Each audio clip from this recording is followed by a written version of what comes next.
controversial is a word that came to mind. Maybe a little bit more controversial than our typical weekly broadcast, but no less truthful and no less important. Because I mean, we're living in a world of psyops and layers of games within games and shell games, all with a very thick dint of occultism, of sulfur.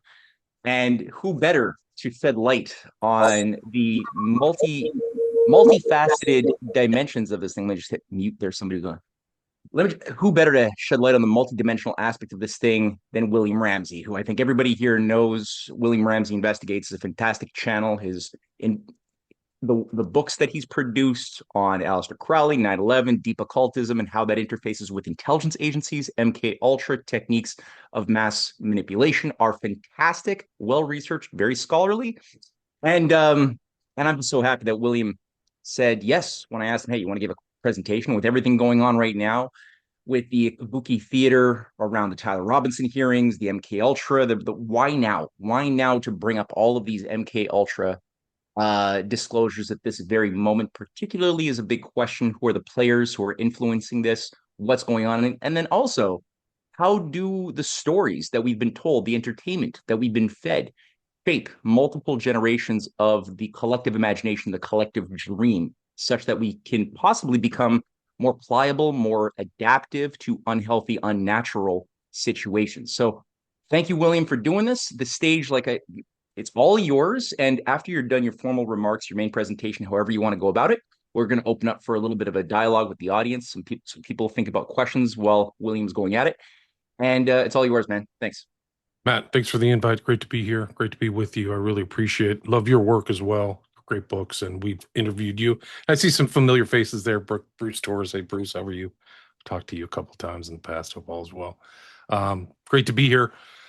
So much of our culture has been influenced by secret ideas or esoteric ideas or occult ideas.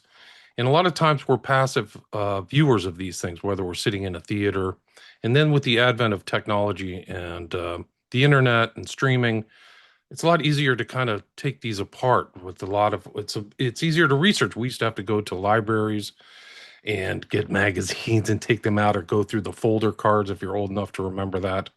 So a lot of the stuff that we've been exposed to, we can now analyze. And so I've done a lot of my work is the stuff that I grew up with, a lot of these films that I saw maybe the first time and like, what is going on here? So I've done a lot, and Matt kind of titled this kind of Occult Hollywood. I've done a documentary called Occult Hollywood. My first one was in 2010. It's available on my Patreon. Amazon won't let me repost it. I should try again, but I redid it recently, and I covered some of those movies. So I've had an interest in that as somebody who's gotten older and can kind of has read Crowley, and it kind of opened my eyes up to a lot of these symbols. They're talking in symbols. It's kind of like a famous statement going back to the 19th century. I think it was either Manly P. Hall or something like symbology is very important. I can't remember the term offhand verbatim what he said. But so I've done a lot of these shows. What we were going to talk about was kind of like this occult crime that led to True Detective, which I think is really it's an 8-part series that was released in 2014 featuring Woody Harrelson and Matthew McConaughey. I think it's really an insight into cult investigations because it's about an occult crime. It starts off with an occult crime where there's a young girl with this very well-known kind of pedophilia symbol, and she's got horns on. And a lot of people watch that with great interest. And in my kind of parapolitical world or research world, it's very well respected, that True Detective. It's referenced in a lot of memes, but a lot of people don't know that it was based on a real case. It was called the Hosanna Church case. It's super dark. And I can go into it in detail. I do have a presentation about that.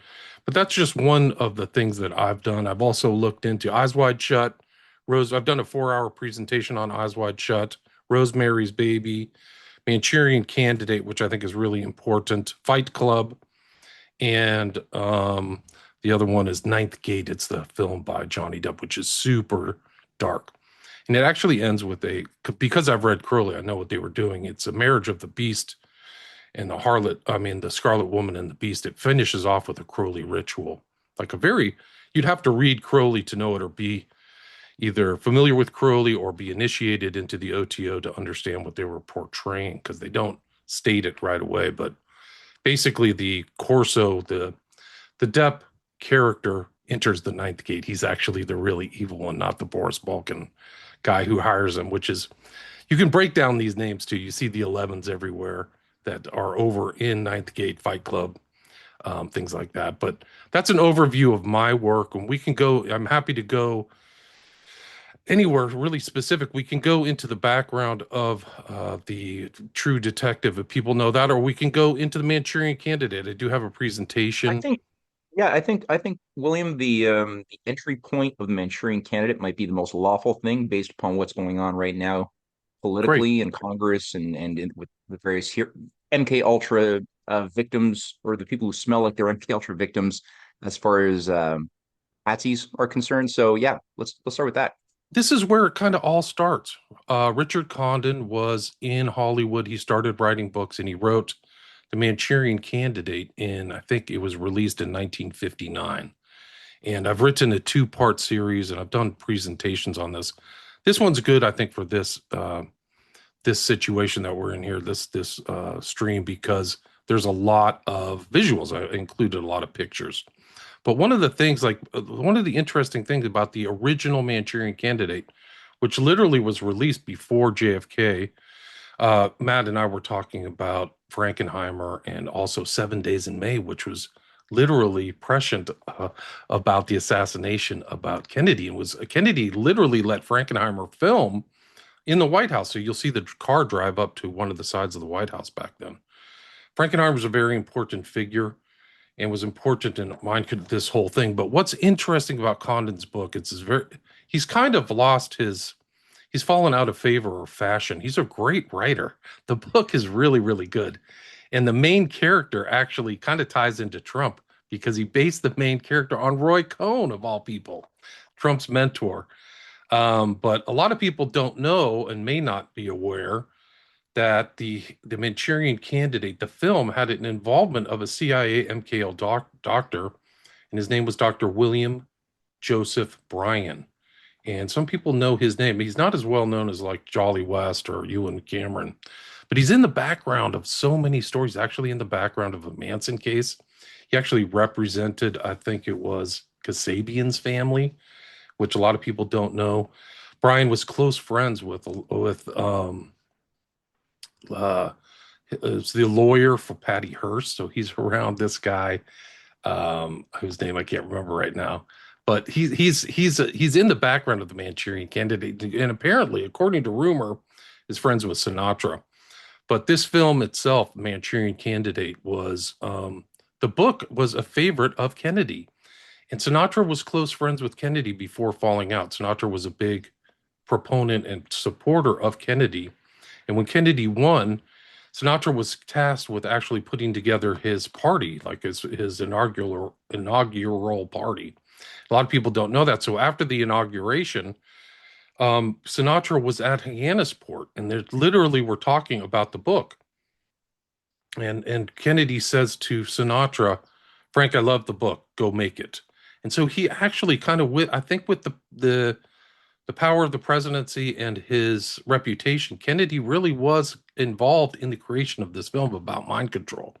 And this is really where it all started off too. This is kind of, there aren't before 1955 or 1960, there aren't these strange kind of assassins or patsies around.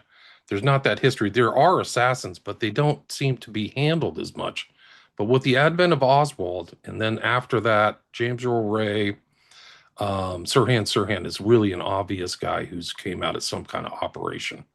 Uh, Although Chapman, all the way up until the present, there's so many suspicious things around Trump that it's really important to look at the Manchurian Candidate and looking at from fiction to fact, because some of the stuff inside this Manchurian Candidate is based on actual factual kind of analysis. It's really something else.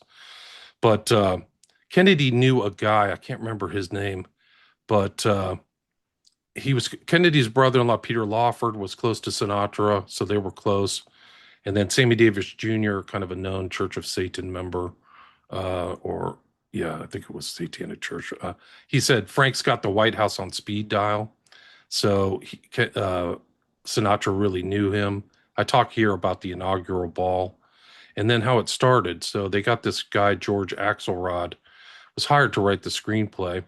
And then Sinatra's own production company was involved in owning it. It was called Essex Productions.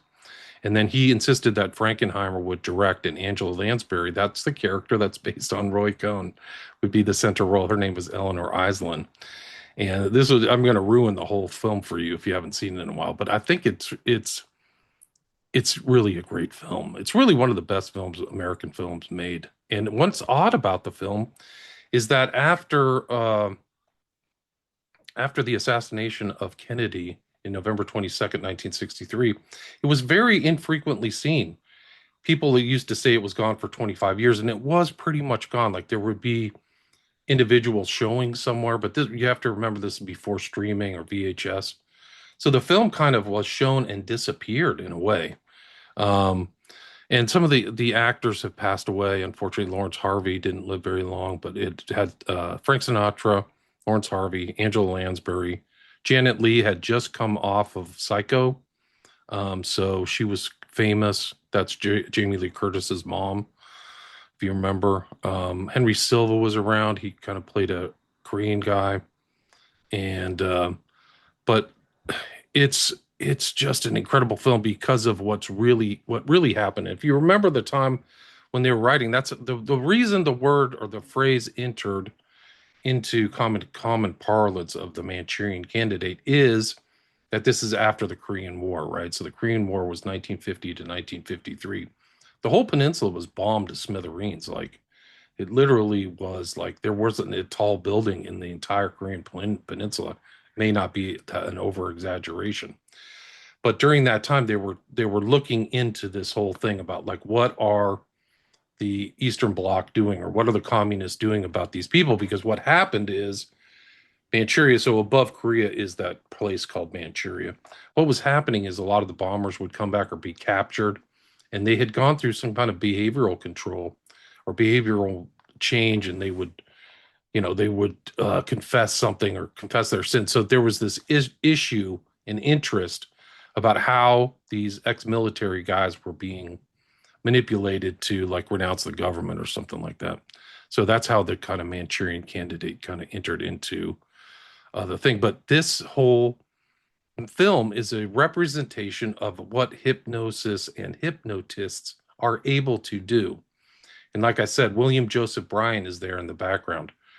He's never credited um, in the Manchurian Candidate, but he actually, believe it or not, was friends with Francis Ford Coppola and worked on one of Francis Ford Coppola's, I think it was Francis Ford Coppola's first film, which was a kind of a sci-fi film that was filmed in Ireland.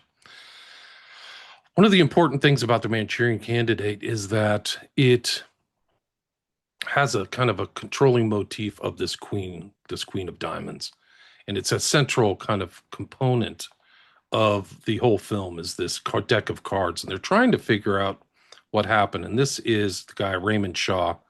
And there is actually kind of strange numerology in here. They mentioned 77, which is really one of Crowley's power numbers. So I noted that here. Like there was only 77 men made with this Medal of Honor. So he's kind of being fashioned as a Manchurian Candidate, this guy, even before he kind of entered into uh, our known nomenclature, our known kind of terminology. It is interesting. But here he is with his Medal of Honor. They're listing it. He's being decorated by the president. So he's a very famous person.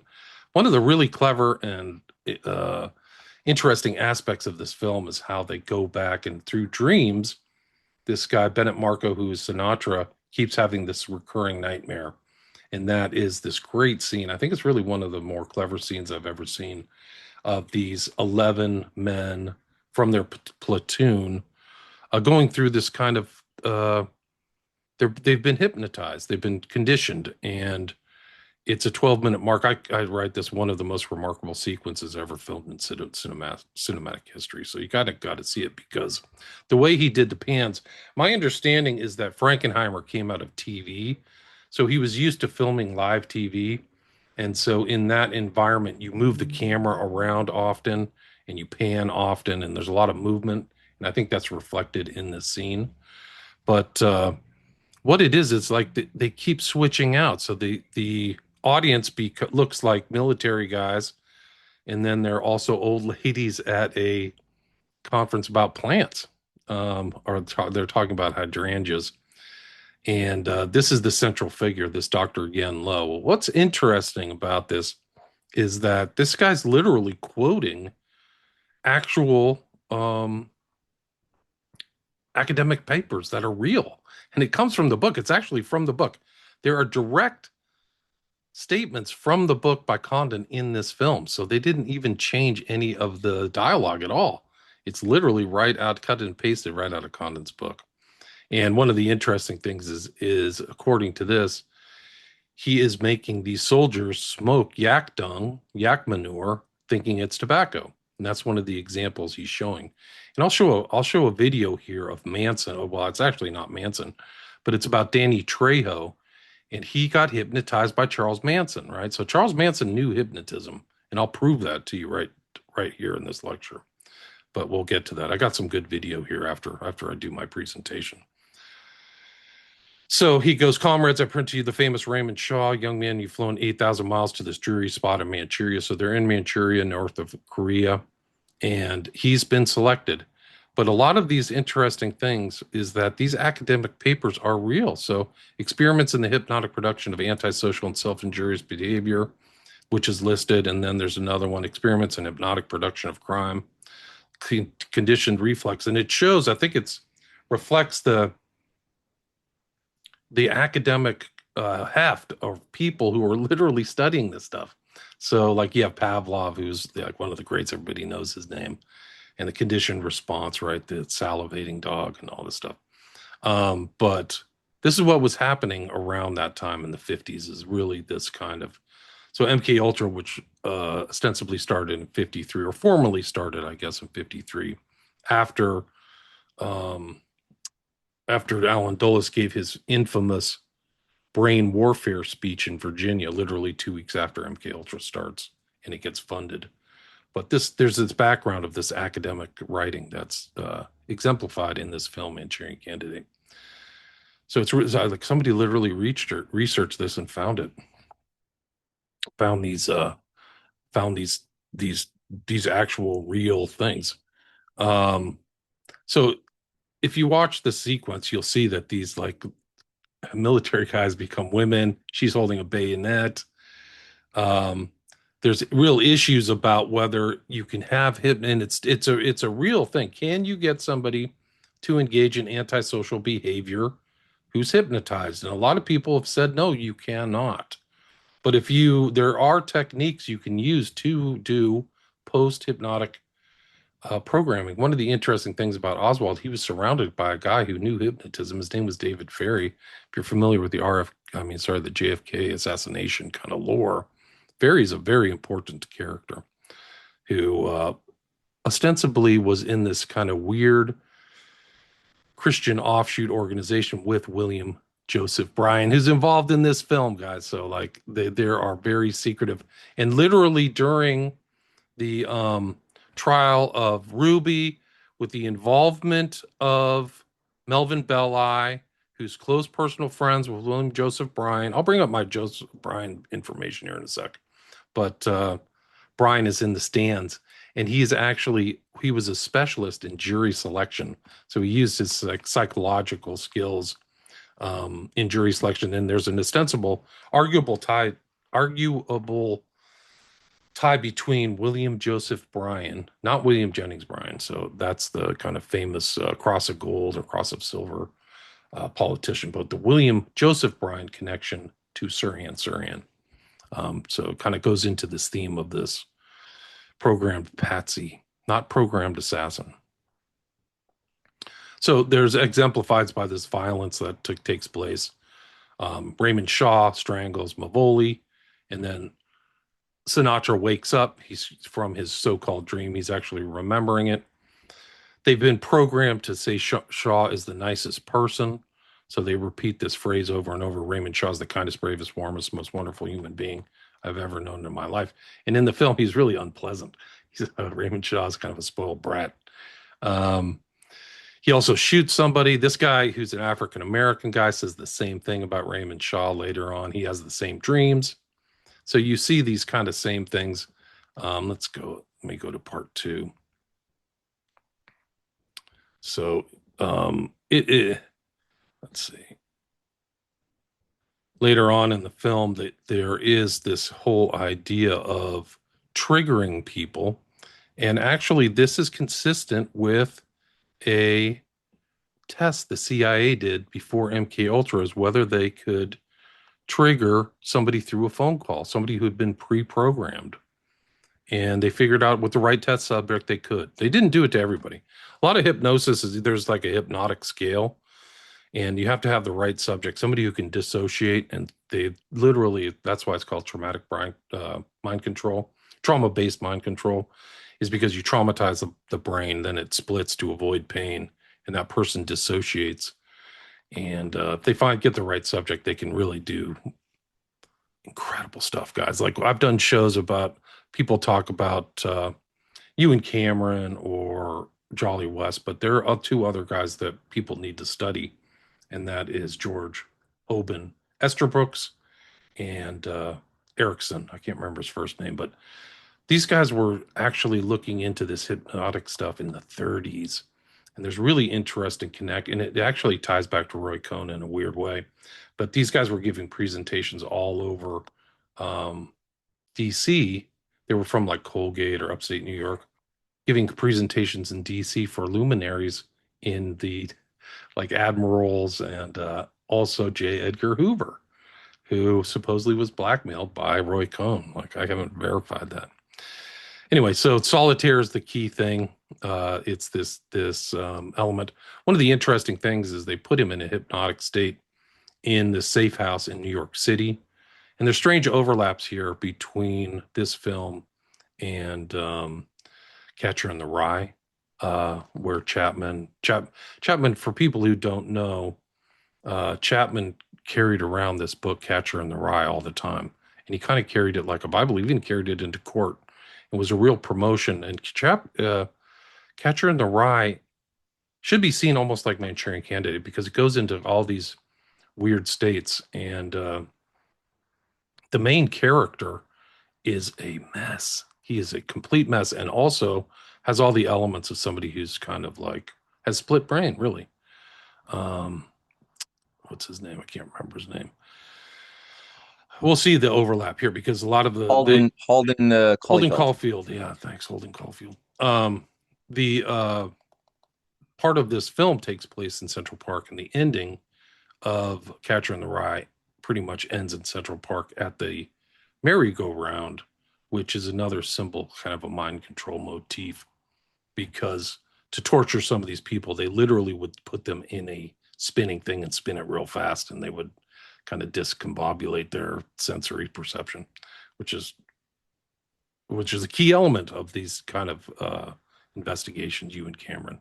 Sensory deprivation and misperception, things like that. Anyway, Yun Lo, but he's explaining it all. This is like one of the more important things about what you can do to the proper subject. And this is reflected in real life. So my presentation that I've done, I did like 10 parts of it, which is the Manchurian Candidate from fiction to fact. This is actually factual. So Dr. Lowe explains this to his associate. Do you realize, comrade, the implications of the weapon? So he's calling these people weapons. It's very important to understand, because some of these people, even today, are clearly kind of weapons. They are a form of conflict. And certainly Sirhan Sirhan, who was a key component of political change when RFK died, and especially JFK too. Oswald, like I can make the case Oswald was in this program, maybe not super sophisticated, but he was at Atsugi Air Force Base, and that was a military base that was doing the U-2 flyovers, and they were doing MK Ultra. They were doing LSD experiments there. And so he tried to kill himself. There were all kinds of things about Oswald that were super suspicious. But going back here, do you realize, comrade, the implications of the weapon that has been placed at your disposal? A normally conditioned American who has been trained to kill and then have no memory. So this is consistent or synonymous with amnesia. So this is what happens. So like you can ask people like Chapman, he doesn't remember certain things. If you said that, like, oh, Chapman, were you at the Dakota? He's like, well, you said I was. Like some of these guys don't remember certain things. It's absolutely incredible. This is these are tells actually when they have amnesia like that and can't remember certain things. That's like where you get your pen and piece of paper and you check the box. Like, whoa, this guy could have been somebody tampered with this guy. A normally conditioned American has been trained to kill and then have no memory of having killed. Without memory of his deed, he cannot possibly feel guilt, nor have any reason to fear being caught. Now, when Chapman supposedly shot Lennon, he took out Catcher in the Rye and sat down on the corner of Dakota like nothing happened, like he waited there. And this is also kind of a common theme of some of these other guys. They just don't even go away. I think it was the Aurora shooter did the same thing, like bloody killing in a movie theater and then sat down in a car. Like really strange. Um, then, having been relieved of those uniquely American symptoms, guilt and fear, he cannot possibly give himself away. Raymond will remain an outwardly normal, productive, sober, and respected member of the community, or should I say, if properly used, entirely police proof. His brain has not only been washed, as they say, it has been dry cleaned. Ha ha ha. So it's kind of interesting they said that. They also exemplify in this film. They show Condon is clever enough to show neuro linguistic programming. And like a little phrase in this. It's never explicitly stated in the film or the book, but this guy, Eleanor Island, is the brain. She's like depicted as one of the most evil people depicted in, and she's Angela Lansbury's awesome. She's literally depicted as like one of the great villains of all movie history, but she's kind of handling this Senator Island, who's kind of modeled on McCarthy's anti-communist, but he can't remember how many communists there are, and so she does this little trick on him. It's like, oh, it's 57, and that's what he's doing with this Heinz 57 tomato sauce, which he's like pouring over his food, and that is a technique of memorization, is to try to find something somebody has and then implant that in their brain so that they remember it. So you see that's kind of, NLP can be seen. Hypnosis is kind of like history, like a term like history. It has so many subparts and sub groups and different styles. It's a very complex subject. A lot of people may not know, but once you get into it, you realize there are tons of very smart academic people who've done encyclopedias of work on this. And then it goes on.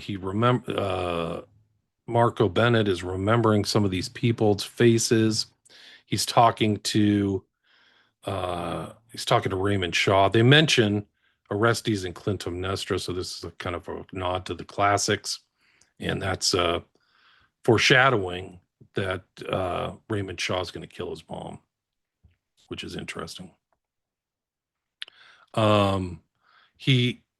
This is the interesting part that kind of ties into Catcher in the Rye, is Central Park. At a certain point, there is a trigger of the card at a bar, and he sees the card. Somebody suggests he hears in the background, go take a walk and jump in the river.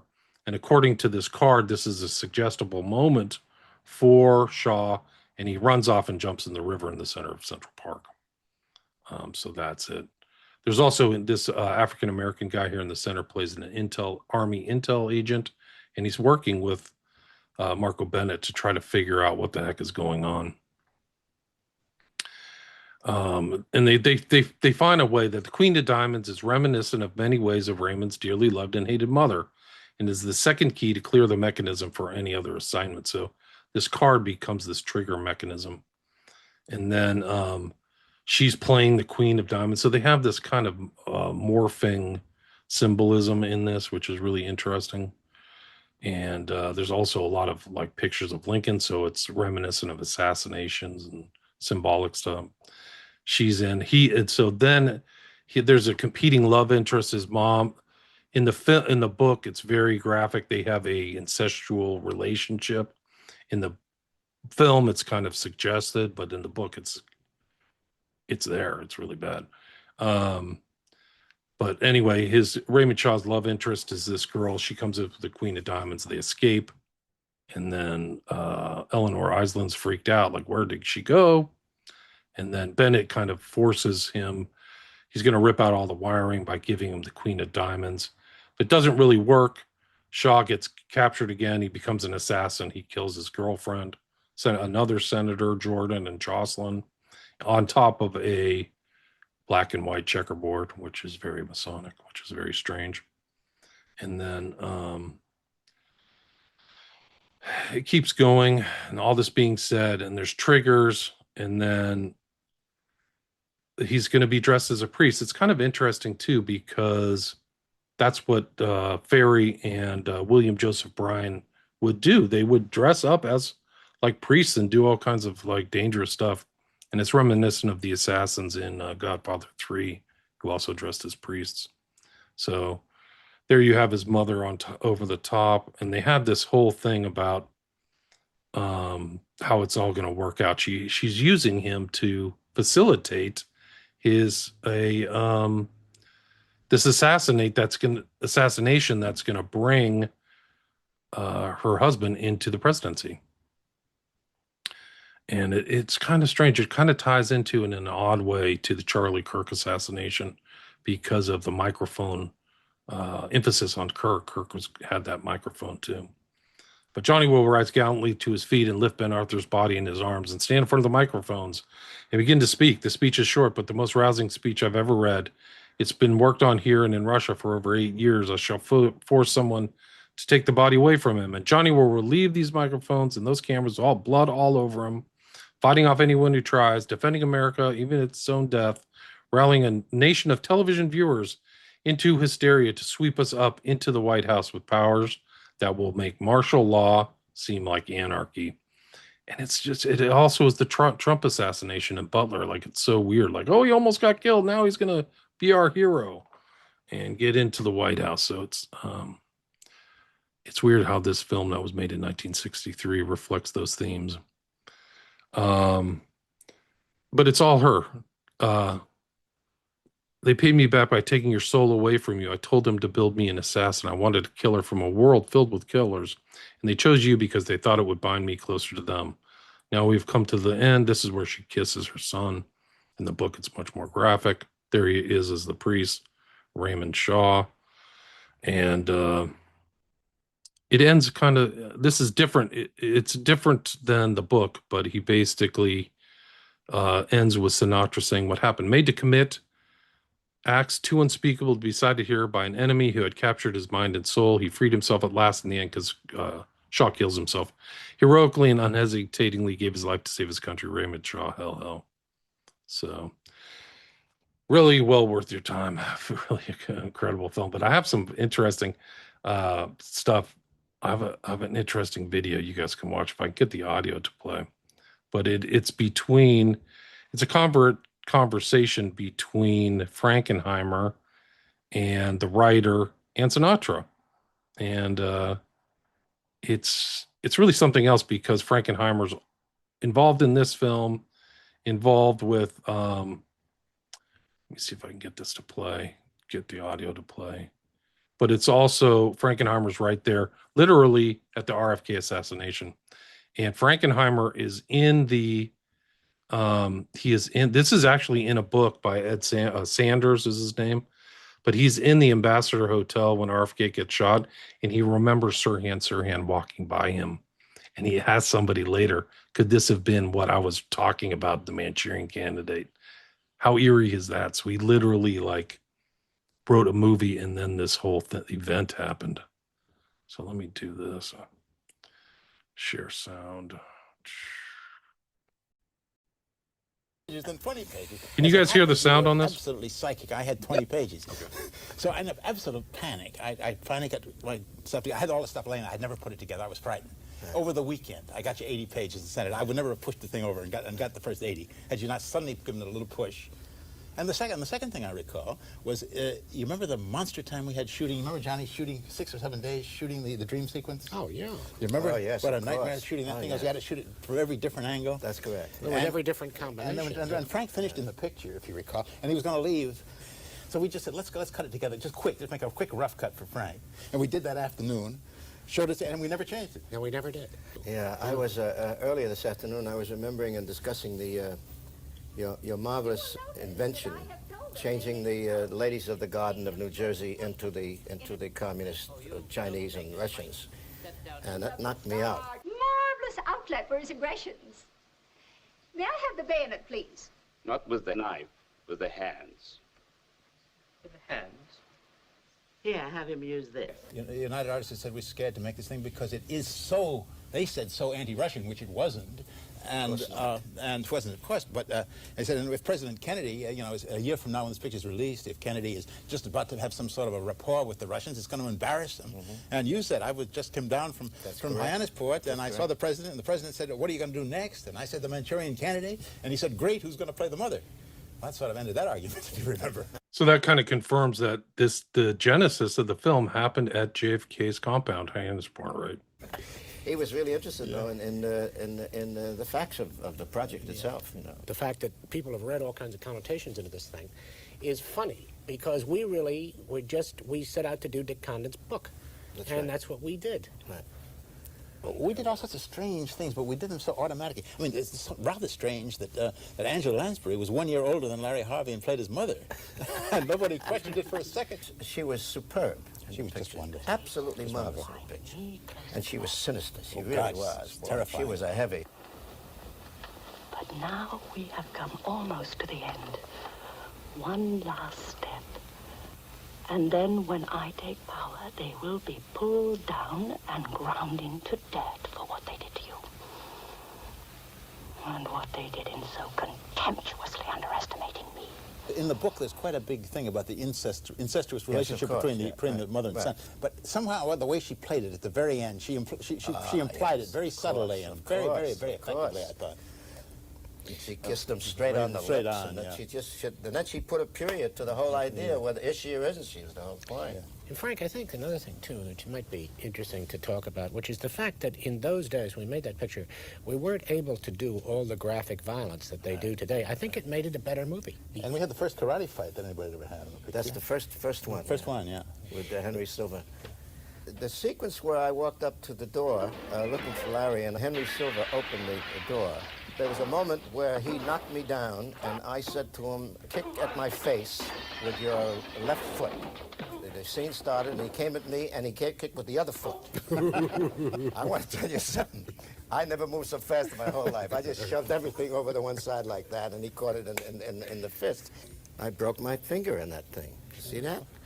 War wound. Is that your wound from the Manchurian candidate? Yeah, that's my war wound. When I went for his head and hit the table, and broke the table. Right. It was a solid table, and they cut into it. And there was a movement where I hit him, and he fell against the table. When the rehearsal, I said, that's the right position. Either he didn't hear well, or he didn't know left or right. It's a good thing it was rehearsal. But he moved into the area where I was going to bring my hand down. But when we talked, and either one of you said, what role would you like to play? And I said, I'd like to play the Marco, the guy in the service, the soldier. Because I knew that the slightly tougher role was the role that I wanted to play. I wouldn't have known how to play the thing that Larry did. Well, as it turns out, it was sure the right choice. Right choice. That symbol was a grabber, the Queen of Diamonds. Absolutely. And he played off it so well. When he said, how about a little solitaire? Well, his eyes kind of got almost crossed, you know? Why don't you pass the time by playing a little solitaire? Larry was a fine actor. He was a marvelous actor. Wonderful. Yes, he was. Good actor. He left us too soon, I must say. I go back and think about things we did, little moments that we did. And I remember the wonderful enthusiasm on the part of everybody involved in the film. And I mean it sincerely. I'm talking about grips, the assistant cameraman, the cameraman. Everybody was excited about doing the picture, which made, I think, was 30 to 40% of the enthusiasm came from those people, and it helped. It really did help. It was a wonderful, wonderful experience of my life. It really was. Really interesting. There's another thing I want to show you guys. This is one of the scholars kind of hypnotism. I forgot the name of his book. I think it's Trance on Trial was his book. His name is Shefflin. He wrote a lot of stuff, but this is something that was done in Operation Artichoke to trigger these things, which you just saw depicted in the Manchurian Candidate. But basically, this is from his book, and this is Mind Control and Telephone, how they can do it. It was clear then by the summer of 1954 that the Artichoke team said we can create an artificial personality, program that personality to conduct an assassination. That assassination would occur. In fact, the individual was captured. He would never reveal the knowledge. This is going through what Yen Lo said in that film. He would never reveal the knowledge that had been engaged in the assassination. The host would know nothing about the altar. The amnesia would be impenetrable, and even under torture, the host would not reveal the secrets. The CIA research at many universities around the country explored topics such as programming people by way of telephone, whether somebody could answer a telephone. A secret word would be given. They would slip automatically into a trance. Nobody around them to know they were in a trance and wouldn't know they were in a trance, so forth. So they studied that.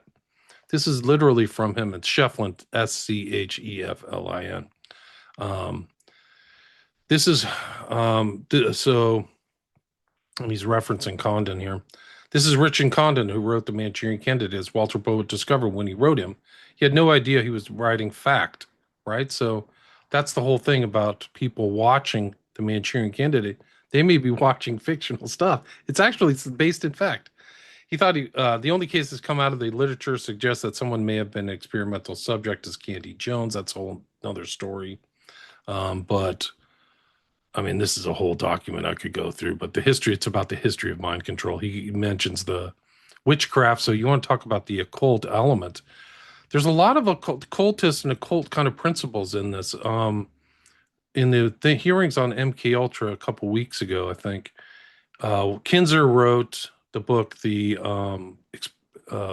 Poisoner in Chief, and literally Gottlieb thought of himself as an alchemist.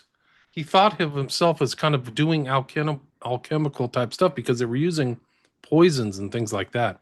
And so it goes back to all the way back, and even Shefflin traces this. I mean, I can read this, but traces it back to the witch hunters, Malleus Maleficarum, Egyptians, mesmerism. I've done a show too on Rasputin, who could do this kind of magnetism, mesmerism. That was how powerful he was. He externally was a Christian monk, but he knew, and he's definitely initiated. He made hand gestures, Masonic hand gestures and stuff like that. But he knew how to kind of induce these trance-like states and manipulate people. That's how he got to the top. That's how he got close to the Romanovs, he was skilled at this. One of the elements that's often overlooked by, and this goes through the whole thing, often overlooked by researchers into the Manson family, and Manson is his capacity for hypnotism. And this is, hopefully you'll recognize this guy's face. His name is Danny Trejo. I don't know if he's ever had any really leading roles, but he kind of played a bit actor in the film Heat, which they're making Heat 2. Heat was featured Al Pacino and Robert De Niro, but he's doing an interview here, and it's really interesting. He's an older guy, so I don't know if he explains it real well, but basically what Manson would do in jail, they were in jail together, what Manson would do is induce the feeling euphoria of drugs without drugs. And that's what Trejo's trying to impart to this interview viewer, is that he would make them think they were doing heroin again without heroin. And then their faces would flush or something strange would happen. They would have some physiological response. So this is about 4 minutes. So you met Charles Manson in prison, didn't you? What was that story? Can you tell us that? County jail. In the county jail. But let me tell you, Charlie wasn't the guy that you saw on the TV specials. All right. He was he was like 5'4", 5'5", little scrawny. He was poor, kind of like a bum, really. He had a string for a belt. He tied his pants with a string because he couldn't afford a belt, and everybody else, we dressed cool, ironed our pants, and so some of the prisoners were going to take advantage of him because they take advantage of anybody that's small. And we found out that he could hypnotize you, so we let him sleep in front of our cell to make sure that nobody had hurt him, and he got us loaded on weed, and 3 of the guys in the cell. Everybody else had like 6 guys in their cell. We only had 3 because we were special. I had 2 killers with me,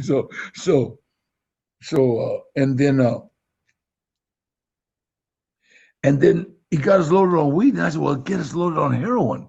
So the 3 of us tried to get loaded. He got 2 of us loaded on heroin. One guy just woke up, and afterwards I asked him, how come he couldn't do him? And he asked, "Did you ever get loaded on heroin?" He goes, "No." Well, your mind doesn't know how to work.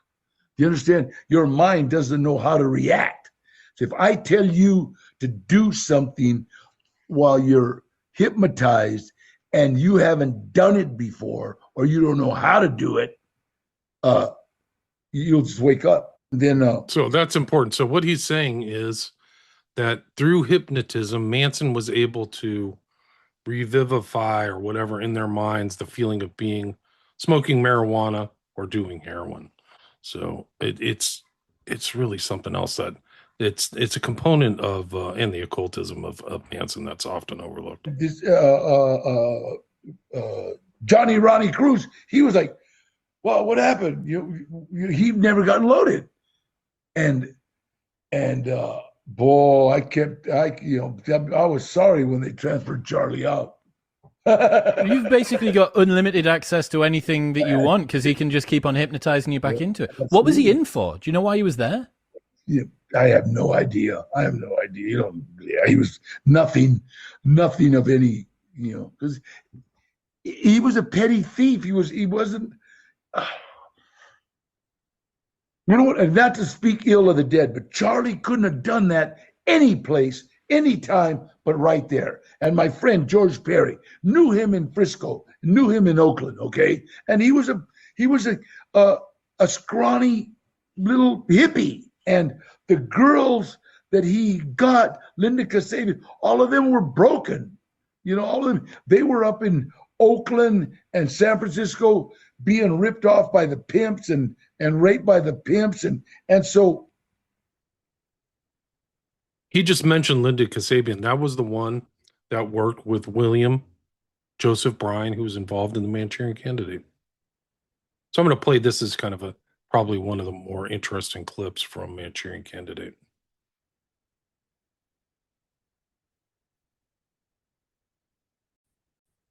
Do you realize, comrade, the implications of the weapon that has been placed at your disposal? You may remove your head bandage, Raymond. Normally conditioned American who's been trained to kill and then to have no memory of having killed. Without memory of his deed, he cannot possibly feel guilt, nor will he, of course, have any reason to fear being caught. And having been relieved of those uniquely American symptoms, guilt and fear, he cannot possibly give himself away. Now Raymond will remain an outwardly normal, productive, sober, and respected member of the community. And I should say, if properly used, entirely police-proof. His brain has not only been washed, as they say, it has been dry cleaned. So I read that sequence. That's an interesting one. Let me see if I can find a picture of William Joseph Bryan so people can know what he looks like. Who was a story in and of himself because of his involvement in so many stuff. He was involved in like investigations of My Lai, Jim Garrison trial, Manson family, like I mentioned, Kasabian, Sirhan. Also going back to Sam Shepard. If people remember the story of Sam Shepard, he supposedly killed his wife. He was involved in that. He also wrote the book Religious Aspects of Hypnosis. He was a preacher, William Joseph Bryan. He was one of the strangest people imaginable. He was because he was involved in this old Catholic church. So it's not the real Catholic church. It's not the authentic Catholic church. It's something different. Is it the it's the Catholic Church, not the Orthodox. Yeah, The Catholic Church. there's Okay. like these orders, like when guys get defrocked from the Catholic Church, if they really like feel bad, they will join these kind of non-authorized orders, and one is like the old Catholic Church, and it's not even like the real church. It's like there's a book called The Mad Bishops. Um, it's like this weird thing that these guys have. And it was connected to Bannister too. So like, it's just so strange. Bannister, if you remember, is the ex-FBI agent who literally like was handling Oswald supposedly. Trying to remember like what the names of these guys were, but they were around the JFK assassination. These strange orders. It was Earl Anglin James was the name of the guy.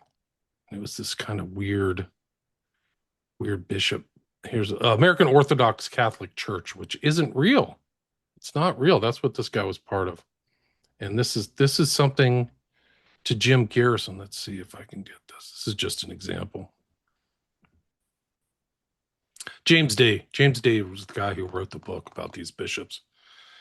But this, like at first glance, if you don't know this, you're like, oh, this is a Catholic church. This is not even an authorized, like Catholics would say this isn't real. But this guy's name is Archbishop Walter Profeta. And he's sending something to Jim Garrison. And he's like, we want to take this opportunity to congratulate you on the fine job you're doing and unmask the conspiracy against President Kennedy.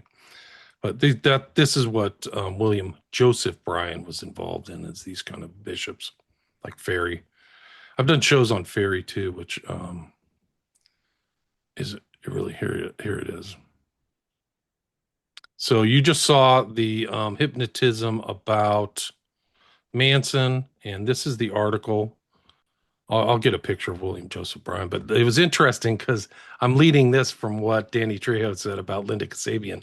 But this is a suspect in the Tate thing. This is from the Desert Sun, December 1969. And I'll read it if you can't see it. Linda Kasabian, 20, a suspect in the Sharon Tate murder case, has retained a hypnotist to look into the hypnotic and brainwashing aspect of the case. The hypnotist, Dr. William J. Bryan, Jr. of the American Institute of Technology, he had all these covers, almost like Scientology, where he had all these different names and stuff. He was like a Bond villain, like, oh, I work for the American Hypnotist Society. I work for the American Society of Hypnotists. I work for the Society of Hypnotists of America. Like all these different jumbled names or something. Anyway, said Mr. Kasabian's attorney had asked him to participate in the case. Bryan said at first glance the Tate murders may have involved brainwashing. Members of the communal cult implicated in the slayings have said their leader, Charles Manson, had an almost hypnotic power over his followers. Well, I bet he did. Bryan said he expected to interview Miss Kasabian. If you remember, the chief person who testified against Manson was Kasabian, one of the family members. I think the other family members didn't testify, but she was key to the prosecution. Bryan added that if there was evidence of brainwashing in her case, there would be no question of diminished responsibility. He referred to legal defense that made the defendant was not responsible for the crime. That was kind of what Yenlo was saying there. However, Bryan said three factors must be present for brainwashing to succeed: a long period of confinement with the brainwasher, the right suggestion which would appeal to the subject's personality, and a certain amount of physical abuse or torture to wear the person down. These are incredible admissions. Like it's literally in a document. But let me see if I can find a picture of Bryan. He's a huge guy. He was like over 300 pounds too. And this is from a book called The Chosen Ones, but it just validates that here is William Joseph Bryan, who's, like I keep repeating, is involved in the production of the Manchurian Candidate at Shaw's he was at Shaw's prosecution, right? Clay Shaw was the key figure, also a Knight of Malta, by the way. Clay Shaw was key figure in Garrison's prosecution. And this is from his book called The Chosen Ones from Bryan. Roger Jordan, a well-known New Orleans attorney, had managed to get me a seat in the crowded courtroom of the conspiracy trial of Clay Shaw. So this is first person. This is William Joseph Bryan saying that.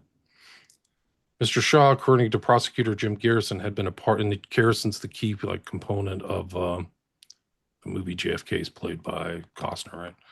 Party of the conspiracy to assassinate President Kennedy. I met both Garrison and Irving F. Diamond, Shaw's lawyer.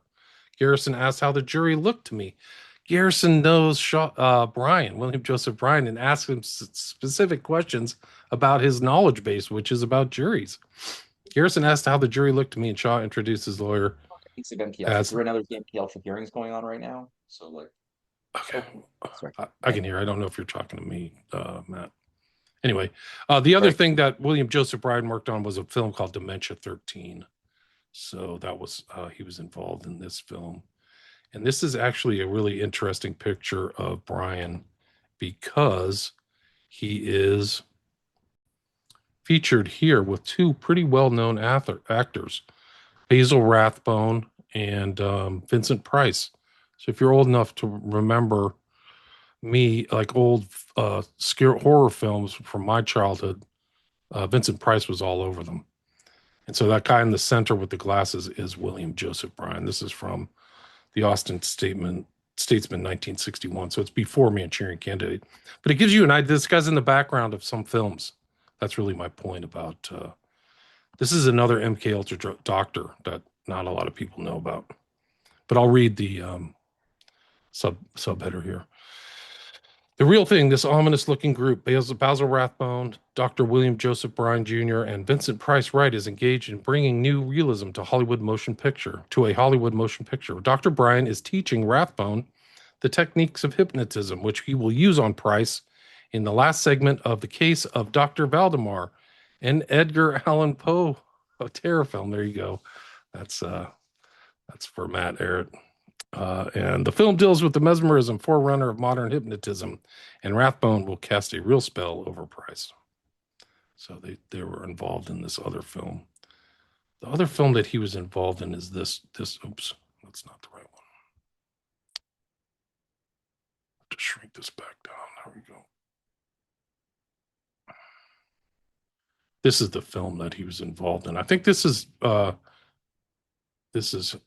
Ford's first film, Francis Ford Coppola's first film. It's called Dementia 13. William Campbell, Luana Anders. I don't know if I've never seen this, but I guess it had some themes in this. Which one is the killer? It had some kind of, it's a horror film. Anyway, so he was also involved in Tales of Terror, William Joseph Bryan. He died mysteriously pretty young decided in a mob. I think it was the Sahara in Las Vegas. William Joseph Bryan was found in a hotel room at like 45 or something like that. Very, very young. Pretty young guy, generally. He was also involved in the Boston Stranglers,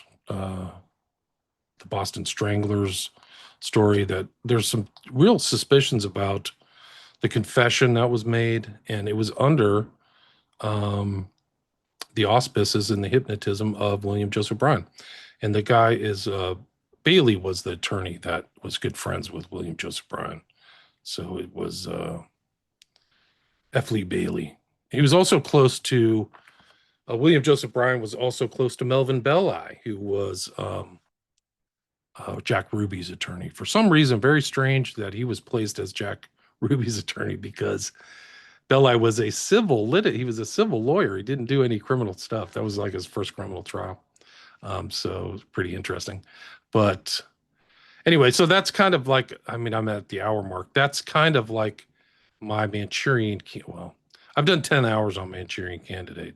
I could talk about the film all day because it's so important. But for people who don't know, Frankenheimer, who I showed there, he had he was close friends with Sharon Tate and Roman Polanski, and they were at his house when RFK was killed at the Ambassador, supposedly by Sirhan Sirhan. I don't believe Sirhan Sirhan did it, but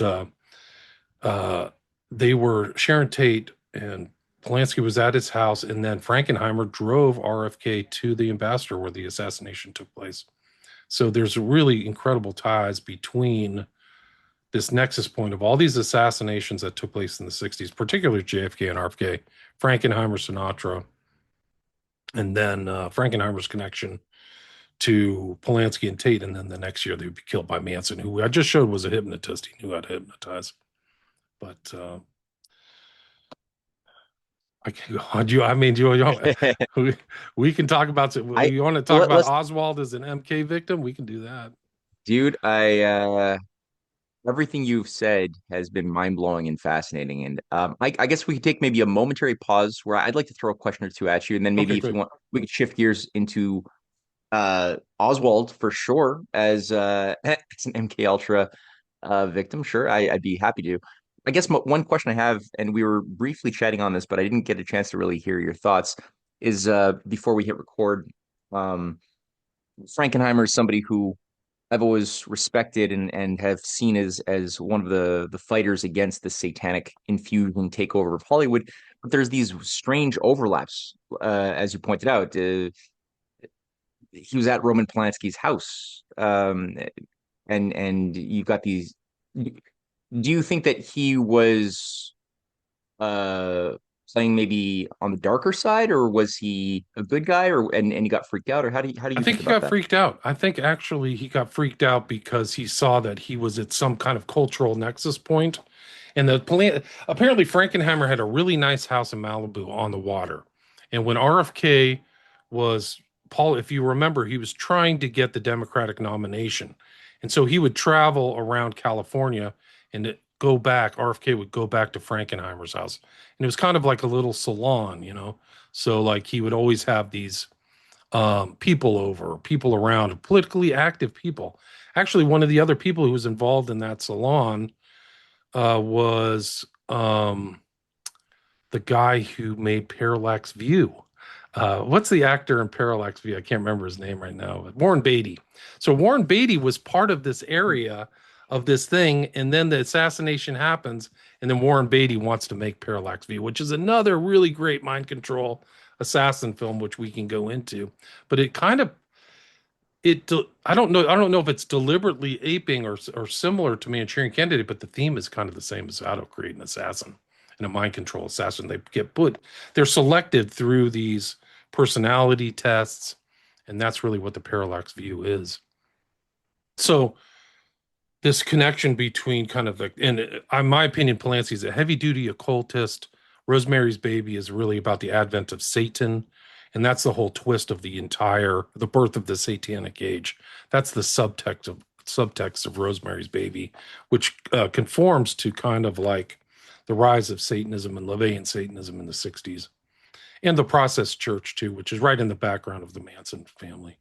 But I do, to answer your question, once the assassination of RFK, it affected everybody around there. A lot of the left-wing type people in California were deeply affected. And one of them was Frankenheimer, who left the country. He went to France and went on this, I think he had a propensity to drink already, but he went on some kind of bender and like drank a lot, and his career was never the same. He was kind of brought in to fix certain films, but his real marks were already made. I don't know if he made as good of films as Manchurian Candidate or 7 Days of May, which is a great film too, in my opinion. Oh yeah, his films suck after he disappears for like 10 years and then starts kind of making films a little bit, like the Island of Dr. Moreau with Val Kilmer, and they're just bizarre choices. So yeah, he's like a broken guy, it seems. But I'm happy that you went through that. There's a really good book by Ed Sanders. Ed Sanders, it was he's actually close personal friends with Maury Terry, of all people, who wrote Ultimate Evil. They were close. They like riffed off each other, but they were willing to look into the kind of the occult underground. And one of the things that Ed Sanders did is wrote a book. It's kind of like a visual book. It's nice to read because there's so many drawings and stuff, but it includes these stories about Frankenheimer. And I'm trying to remember the name of it. But he also wrote probably the more important book about Manson family. It was called, it ended up being called, I think, The Family or the Dune Buggy Brigade. Sorry to interrupt, but yeah, there's really interesting connections between all this stuff. One more question for me, and then I'm going to open up for a few. We can do maybe like 6 minutes of questions, and then we'll jump into Lee Harvey Oswald. But I've got a question on Marilyn Monroe. Okay. There's a lot of hypothesized conspiracy theorizing about, her death. What was she? What was she? Well, I think that she was a product of the studio system, and I think that she had some surgery or whatever. I think she was kind of produced as an item, maybe like that's what Sharon Tate was going to become. But I think that she was involved in she had a very suspicious death during, I think, the JFK, connected to Sinatra too, which is really interesting because she was at the Cal Neva casino, which is up at Lake Tahoe, like a week before her death with Sinatra. And it seems like the rumors about Sinatra are not nice. They're not like his treatment of women. And so she might have been turned into some kind of she was clearly like a sex kitten or whatever when she sang that whole thing to JFK. If you remember, she like wore some dress that they literally stitched on. But I think that back then, if you were an adulterer, today, like the morals have totally changed. But back then, if you were an adulterer or something, it could ruin your political career. And I think she had relationships with JFK and RFK. And I've had guests on who really speculated that she met her demise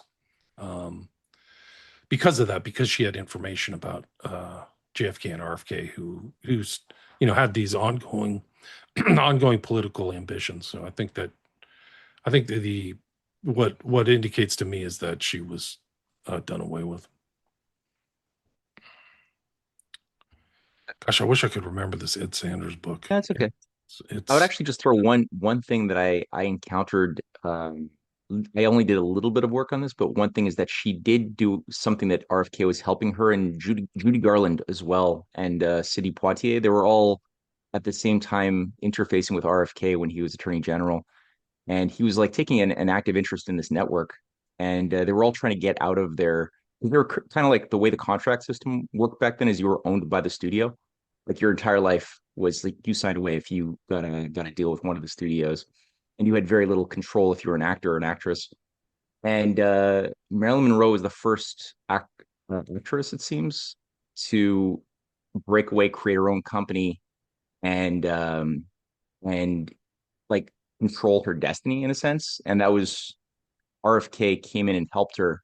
And then Sidney Poitier was able to use her success to do the same thing. And a bunch of actors started doing that. I think it was MGM or maybe it was Universal. I forget which studio it was, but they were really pissed. So that was just one thing that I noticed that was often left out of the hypothesizing about what was causing her to, go off the reservation. But I wasn't sure if there was anything else. They get those studios, if they think they own you, they get angry if you want to kind of get off your so-called contractual shackles. I mean, the stories are legion in Hollywood of that, of like people getting out of their contract, their producer contract, whether it's music or film studio. So, and they get nasty. People like, I think Bobby Fuller was one of them who was trying to get away in the 50s from his producer. And like, he was found in a car in Hollywood on fire or something, like really crazy. Like because the money's at stake. There's so much money at stake. So, right. You want to jump into some Lee Harvey Oswald? Yeah. I mean, one of the things about Harvey Oswald, he is strange. He is a really weird guy in a lot of ways. He's a Philly. There's a picture of him. I mentioned Ferry earlier. There's a picture of him with Lee Harvey Oswald. This is a weird picture too. I don't even know. This is actually a real picture, supposedly. But this is a picture of, this isn't the picture I was looking for. It's a picture of Oswald in the background, and there's John Wayne eating with a bunch of Marines in Corregidor. I don't know what the date is, but Oswald, if you start looking into Oswald and you want to talk about a guy who has tons of handlers, it's Oswald. There are people around him from his childhood in New York City at all times. He was actually had his personality assessed by a known MK Ultra doctor. And I'm trying to remember what his name is. Hubertus Strughold, I think was his name. He has a very memorable name, but he's overseen by so many people that it is so weird. And Ferry is one of them. And I'll try to find this picture of from like 1953. So very early in Oswald's like 15 years old. Like when he's dead, he's only 24. Like he's super young. Like a lot of these MK Ultra patsies are very young. Like I think Chapman's in his 20s. Sirhan's in his 20s. But Oswald's always seen as just kind of like this loner. He's not. He's got all kinds of people surrounding him. And this is Ferry was a notorious teen boy lover or whatever. I don't know what you want to call it, but he liked teen boys. And he was surrounded by them all the time. And CAP, which is Civilian Air Patrol, was this organization. It was kind of like almost like a Gladio organization. It was organized to like be a bulwark if we are ever taken over by the communists or something. And Ferry was he was a really great pilot. He's such a strange guy. Total alopecia, so he had to like wear wigs and put on eyebrows and stuff like that. But this is, you can see Oswald there. Let's see, like 14 or 15. And then there is David Ferry, both arguably involved or surrounding the U2 project, right? This thing. And there's arguments that Ferry was actually a U2 pilot. And what happens when you go that far up into the stratosphere or whatever, because of the pressure, your hair stops growing. So he may have had alopecia from these like crazy flights he was doing. Anyway, Oswald is surrounded by people his whole life. So he has Ferry who knew he knew this mind control stuff. So Ferry, and this is a really great book. This author is still around. His name is the man who knew too much. I can't remember his name right now, but this is just elements of like who Ferry was, who Oswald is around. This guy Ferry, and also Bannister, who's an ex-FBI guy. But this is from a book called The Man Who Knew Too Much. Man named David Ferry, who also worked as private investigator for Bannister. Ferry was a bizarre character indeed. He wore a red wig and false eyebrows. This is played by Joe Pesci in JFK film. Eyebrows to compensate for a rare ailment, alopecia, which left him bereft of all body hair. He founded his own church. So you see the similarity with William Joseph Bryan. Conducted experiments looking for cancer cure in a laboratory. Spoke out vehemently against Kennedy administration policies after the Bay of Pigs. When Ferry gave a speech on Cuba to the New Orleans chapter of the Military Order of World Wars, his attack was so vituperative that he was asked to leave the podium. We saw Ferry probably first encountered Oswald in 1955, so this is 8 years before the assassination, when Ferry commanded the Louisiana Civil Air Patrol, which the teenager took part. And it's very important to note that Barry Seal came out of CAP too, and Barry Seal was a notorious coke runner who ended up dead in Louisiana too, but part of the same state of where CAP was. This involved European arrangement where Oswald, summer of 1963, according to Delphine Roberts, that's the secretary for Bannister. On at least one occasion, Oswald and Ferry went together to Cuban exile training camp near New Orleans to take rifle practice. Ferry originally studied theology. He was a friend to Ray Gill, the lawyer for Carlos Marcello. He was a huge mobster, and I think was in a kind of battle with RFK. So it's a very small world. Like it's off the charts. Marcello's like spitting fire. I'm trying to find out where this hypnotism is. It's like, oh yeah. Here, according to the House Assassination Committee, Ferry spent considerable time studying medicine and psychology, especially the techniques of hypnosis, which he frequently practiced on his young associates. So there's a decent chance that Oswald was hypnotized and or made a hypnotic subject and or was one of Ferry's victims. And this is a pretty good picture of what Ferry looked like. And actually, one of the interesting things about Dave Ferry is Garrison himself said David Ferry was one of the most important people who ever lived. Like, he said an extraordinary statement about this weird character with a hat and a predilection for teen boys.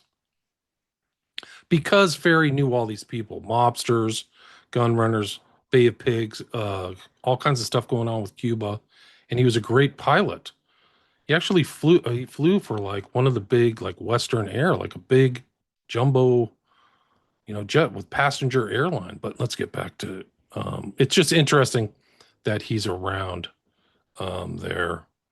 But the hypnotism of there, that Oswald was around that. But the other people that he's around, Oswald is around, is an ex-white Russian by the name of, what was his name now? I can't remember. This, what is his name? Not Ruth Payne, but it's just, but George de Mohrenschildt is his name. Here's de Mohrenschildt. This is another suspicious character, but he's definitely friends with Oswald. Here's de Mohrenschildt. Totally tied into the network. De Mohrenschildt is friends with Jacqueline Kennedy in New York and also Oswald. Like, how small of a world does that have to be? Like, super, super small. And these are the kind of people who are exiled out of Russia after the Bolshevik Revolution. Oil man, but also around Oswald. And this guy suspiciously dies in the 70s once the investigations are taking place about JFK. So you had all these committees and stuff like that investigating. Was it the House HSCA or something like that, investigating a lot of these 60s assassinations that I've mentioned. And a lot of people died, like flat out, were murdered, found in 50-gallon, like Johnny Rosselli was found in a 50-gallon drum, I think in the Gulf of Mexico. This guy had his head blown off with a shotgun, supposedly committed suicide. I'm not buying it. But let's go back to, well, there's a really interesting book, and it's kind of lost to history. Now, if I can find it, I'll show it to you. But it's about Oswald's, when he went, it's a really interesting tie-in to the Manchurian Candidate, which we started off this talk with, because the Condon's book and the film took place right at the end of the 50s and early 60s. When Oswald is in Russia, he's in Minsk, but he's like in hospitals and doing weird stuff. And somehow he gets there and gets back out. He gets to go to Russia and then re-migrate back to the United States. And this book, I'm trying to figure out where I have it like referenced, but there's a really good book about him. George de Mohrenschildt actually wrote a book called Lee Harvey Oswald as I Knew Him. There's a lot of cover-up type stuff, but the book about Oswald is, I have it somewhere. It's in my Oswald collection, which I don't have on hand. But it literally makes the argument that Oswald was a mind control, one of the early mind control subjects, manipulated at Atsugi and handled all the way up until 1963 as a patsy. And that's what all these people were doing. Is the Ruth Payne, who also infamously like had Oswald and Marina at her house in Irving, Texas. So you can say Ruth Payne, de Mohrenschildt, Ferry, possibly Bannister. He's seen with Shaw. One of the elements of the Garrison investigation had somebody who witnessed Ferry, Shaw, Oswald, and Oswald at kind of an MK Ultra doctor. And at that time, around the early 60s in Tulane, there's a notorious MK Ultra doctor there, of one of many. You have to remember, the whole program was vast. It was like the project to create a nuclear bomb. It was like the Manhattan Project, where they farmed out things to different schools and universities and places and compartmentalized everything. So some guy would be working on this here, some guy would work on this project here. They had no idea about the thing because it's all centralized and stovepiped at the CIA. So like these guys wouldn't know. But the guy at Tulane, his specialty was implants, like literally implanting stuff into the brain. And if you read this book, there's a book about William Joseph Bryan that also argues that he was doing experiments with people who had radio frequencies implanted in their brain so that they could receive like radio frequencies, like super top secret stuff. And it's called, I can't remember the William Joseph Bryan ones. Anyway, so a lot of weird stuff is going on with Oswald, and his body was dug up and reburied and stuff, which is weird. But this book, it shows how strange his background was, and that there's clearly, I mean, we know now that that there was MK Ultra experiments happening at Atsugi, and there was LSD experiments. People were being dosed. Like, it's not even arguable. So it's one of the other things is like there are people around there. Oswald, there's like this Bro Shears guy who's a member of the Process Church. The Process Church was around New Orleans at that time. They actually moved their headquarters from Extool or Stool or whatever you call it in Yucatan to New Orleans. But yeah, this book is just absolutely incredible about Oswald. Let's see if I can find it. But what are the other things about Oswald that's strange? That they would sit him in front of a TV and he would just sit there and watch it. And also that he was sent to this movie theater where he almost got shot at this theater. There was a gun that went off. And so he almost like died at that theater. I think it was the Texas Theater that was kind of in southeast Dallas at the time. But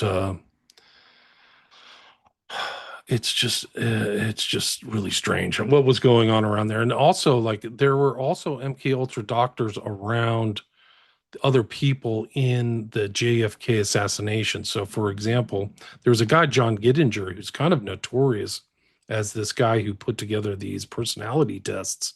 He was the doctor for the woman who said they were going to kill Kennedy before they killed Kennedy. Her name escapes me now, but she's featured in JFK. She's literally chucked out of a car, and she's like, they're going to kill Kennedy. And that her doctor's an MK Ultra doctor out of Oklahoma, which is where I think at the time Louis Jolyon West is from too. But it's crazy. It's really, I mean, I think that Oswald was handled. That's for sure. I really do. And he was handled from a very early age. The Hubertus like Strughold thing in Oswald, let me see if I can find it, is really remarkable. It's a remarkable element of, and it's all very well organized. So the other thing that connects Oswald at a very early age is it's a kind of this operator of the FBI who seems to know Oswald at a very early age. His name is George White, and he was involved in the Midnight Climax kind of things that happened in San Francisco, where they would secretly drug people and film them with prostitutes and stuff like that. And Oswald was an ideal kind of candidate for a Manchurian candidate because no father, single mother, poor. And so it would make sense that he would be like involved in this. He's just very,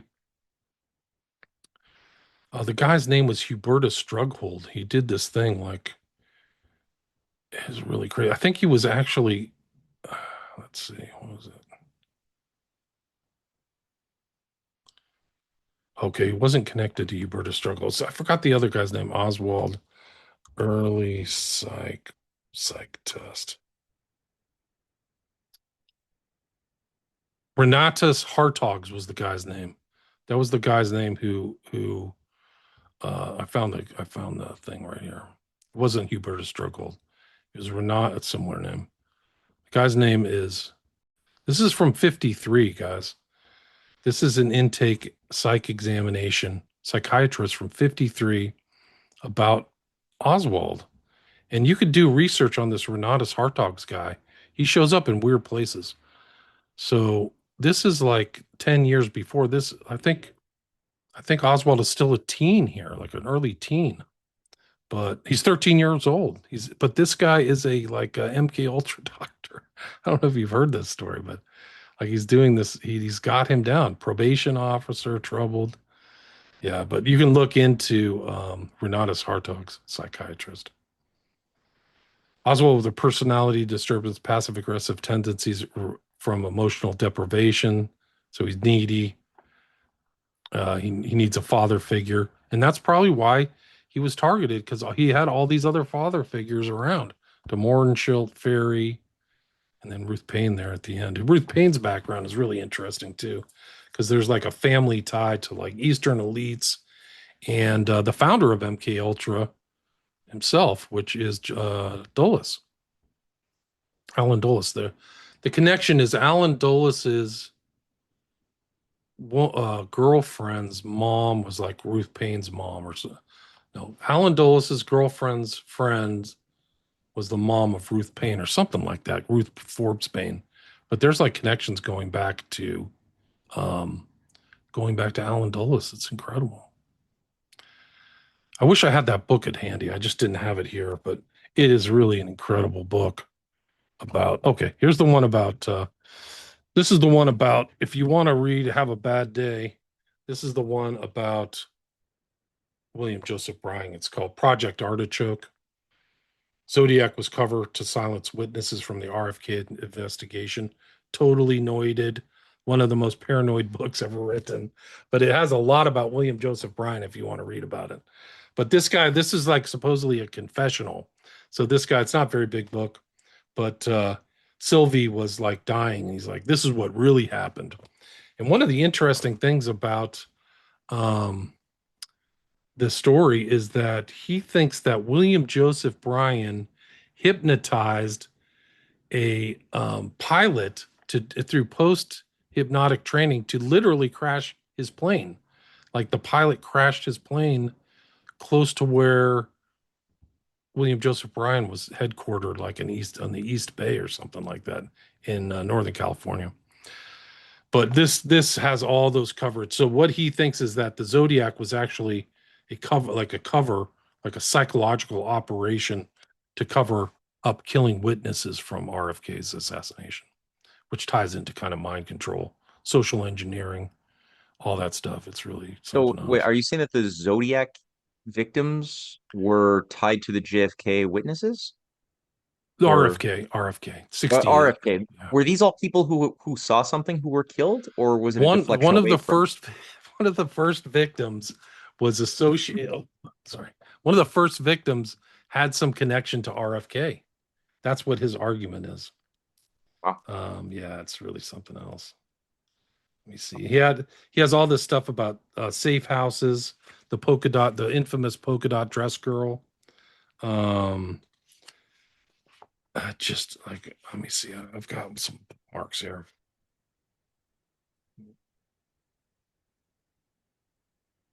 He has a Zodiac Order as a secret society. It is a strange book. What's the name of the author again? Sylvie, David M. Sylvie, Project Artichoke. Why this is like checking it out. Yeah, Zoom does not want us to read that book. Yeah, I guess not. But I'm going to make it. I'm going to make it available. I'm going to make sure that there's actually a list of a bunch of the things that you cited and drew from in the course of the presentation. I'll make links in the description box for people who want to do more digging and homework. Okay, this is a good picture of William Joseph Bryan.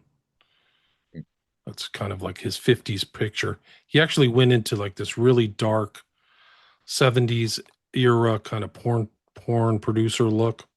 But this is kind of like his version of where there's like citations of him having inappropriate contact with some of his patients.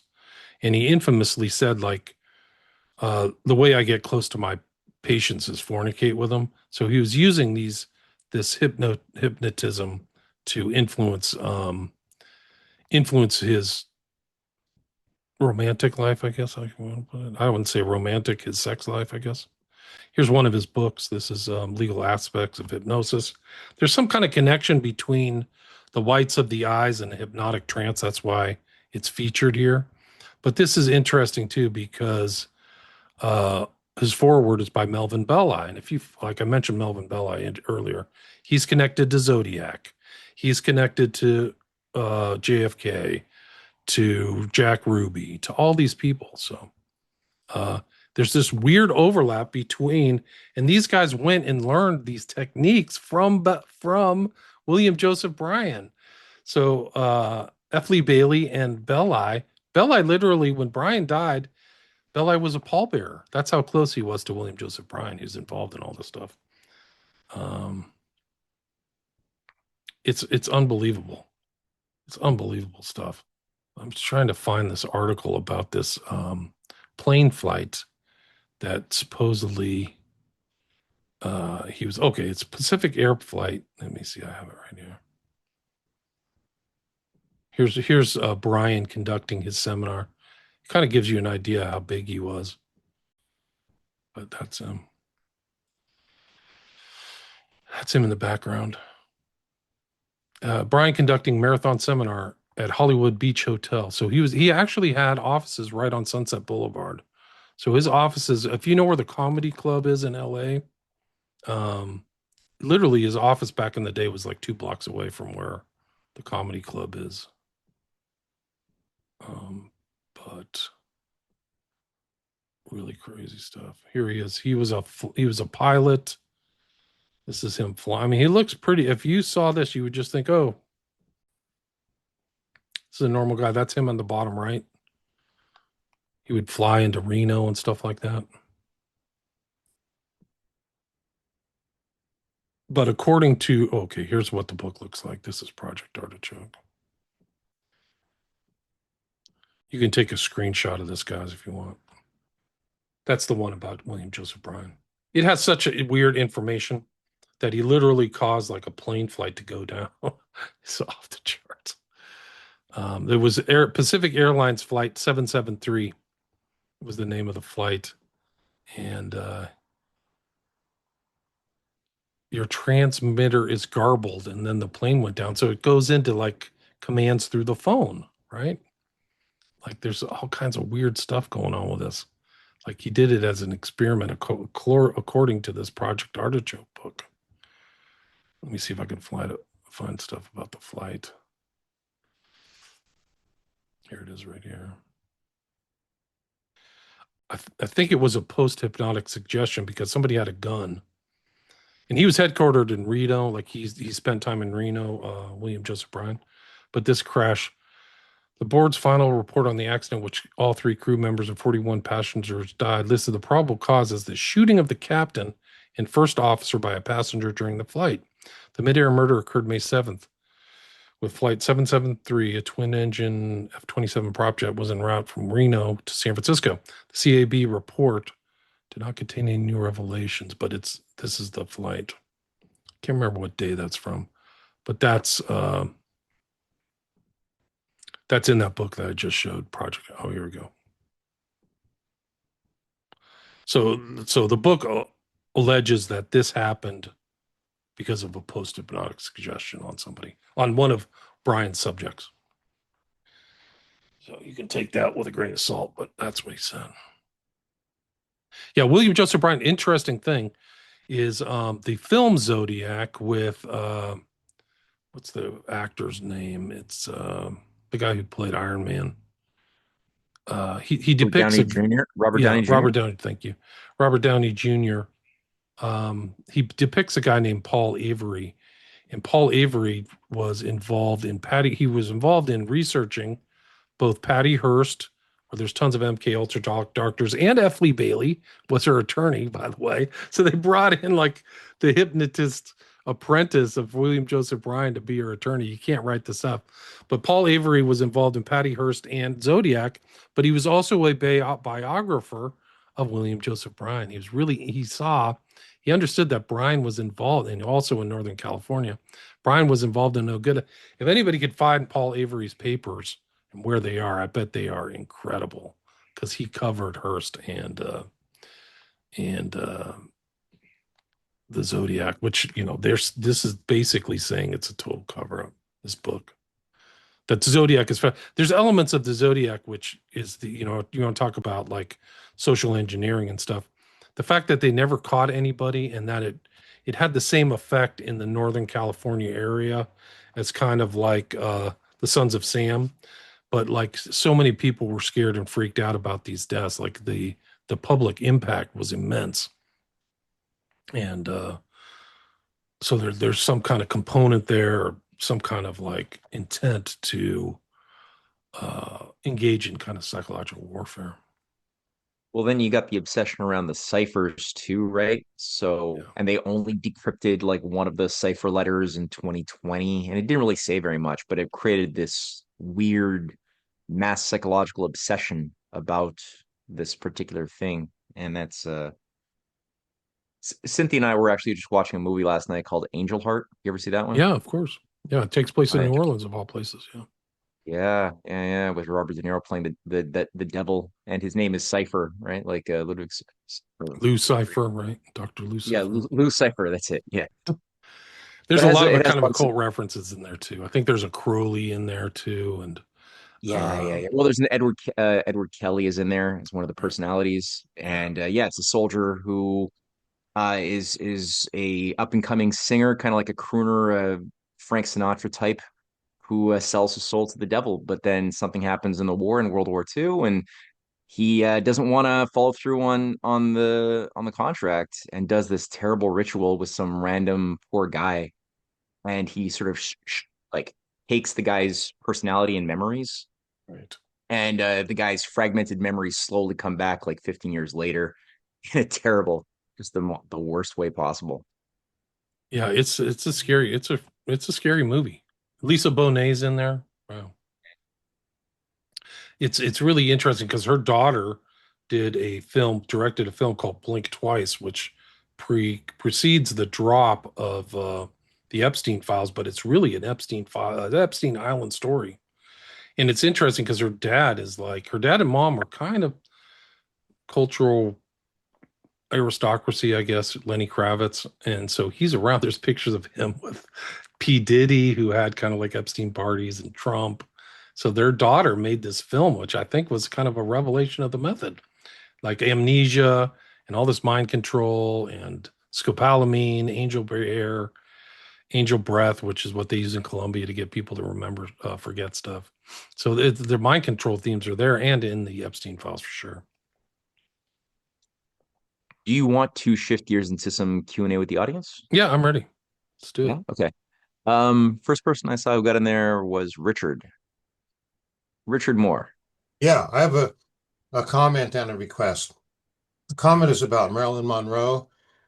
There's a book called The Fixer about the Hollywood detective Otosh. And Otosh had a recording going in Marilyn's room the night she died.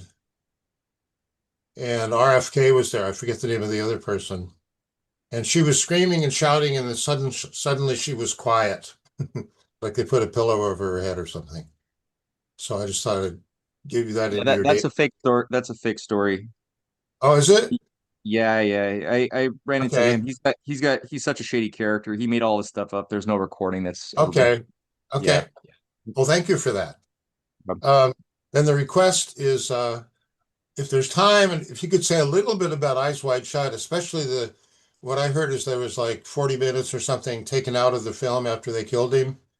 And I wonder if you could say anything about that. Thank you. Yeah. Kubrick was pretty fastidious about having control over his films. So I don't know about this whole story. I've never found it proven. Maybe somebody else can, that there's stuff missing. I also don't think he was murdered. I think he was old. He was worn out. He had just done a year-long shoot. He was a smoker, so I don't think he was in the greatest of health. But Eyes Wide Shut, I think he was way ahead of the curve. I think he was known.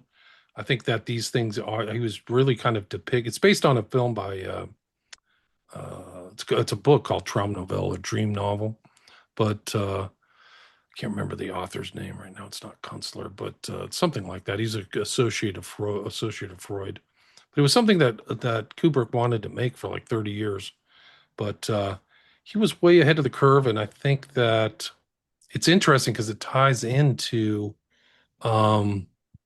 Epstein, because one of the guys who's featured in the film was on Epstein's Lolita Express. There's actually a record of it. It's unbelievable. And he's actually he's a real journalist. So I'm trying to, let me see if I can find his name.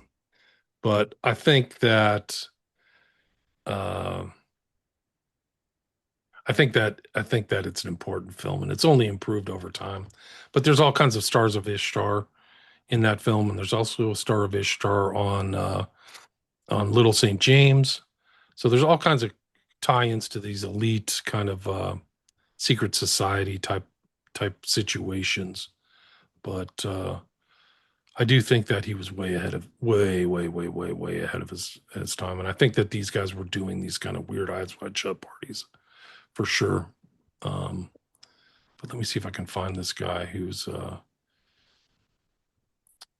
what's his name? It's I don't have it on my Larry Salona was his name. There's a sequence here. This is actually a real guy. So it's interesting. So in Eyes Wide Shut, this girl who's like one of the ritual sex slaves or whatever, she dies, and it's posted as a hotel drug overdose, much like William Joseph Bryan, actually. But it's by Larry Salona. Larry Salona is a real guy. So this guy is real. His name is Larry Salona. But then he shows up on Epstein's plane. Like, you cannot write this. Let me see.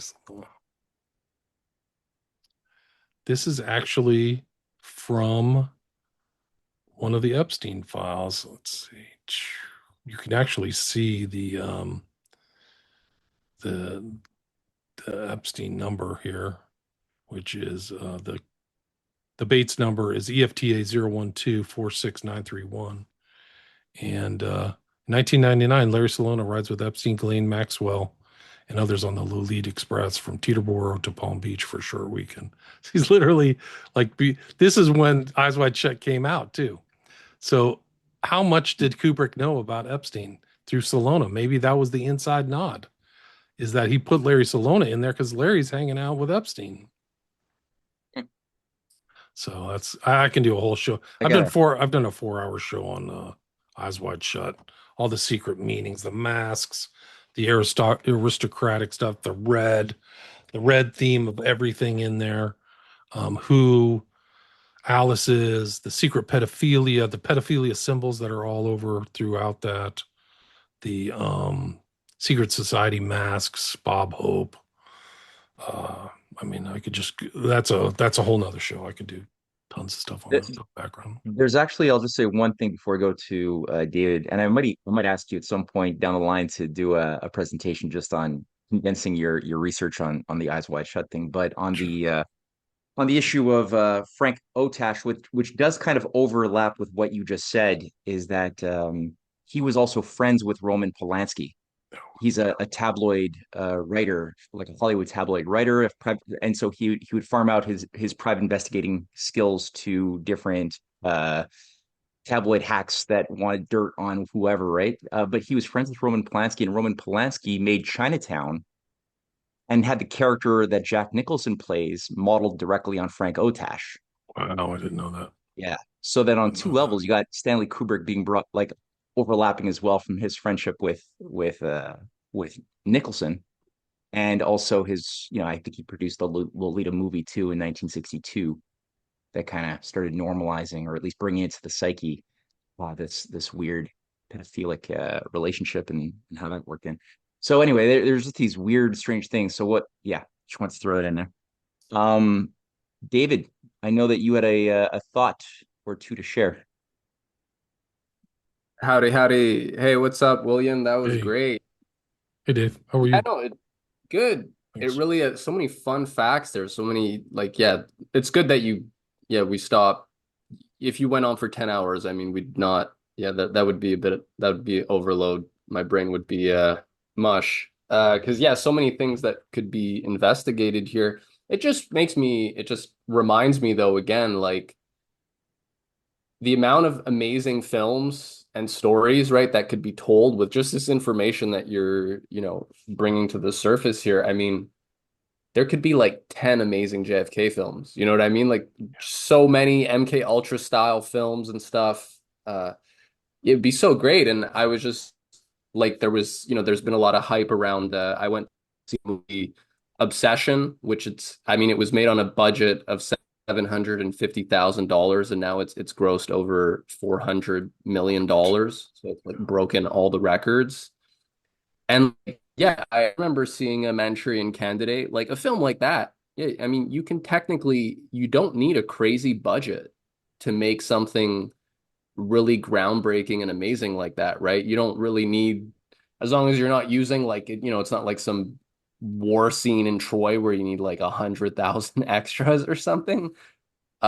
There's so much potential, and it just makes me think there's gotta be some cool folks, some conspiracy theorists, who are down to actually, finance some cool films. And like it could actually be done. I could imagine some team assembled, right? Researchers, writers, and and like we could easily make some of like the most badass stuff out there, right? So yeah, I mean, Obsession is just a horror film and whatnot, but just seeing it and seeing, what kind of resources are required, and then like how far something like that can go, it's done well.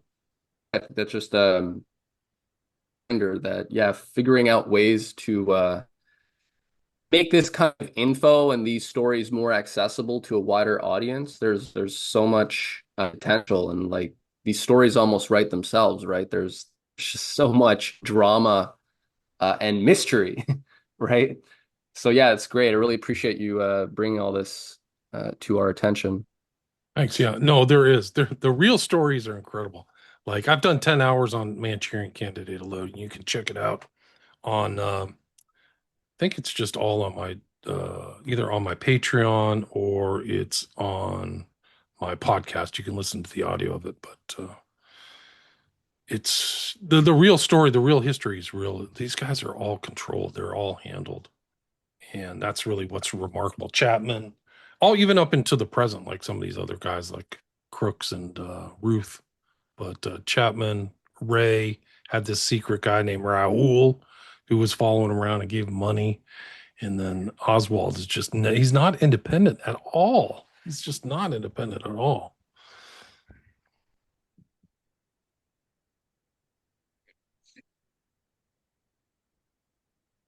All right. And Dave, yeah, you're qualifying yourself as a scriptwriter, so we're waiting for the scripts. And we'll see what we can do. Maybe AI can help us. You're Jean Sebastien. Hi, everybody. You hear me? I do. Yes. Okay. To follow up on what David said and give a little wink to Pee Roach, it's a band.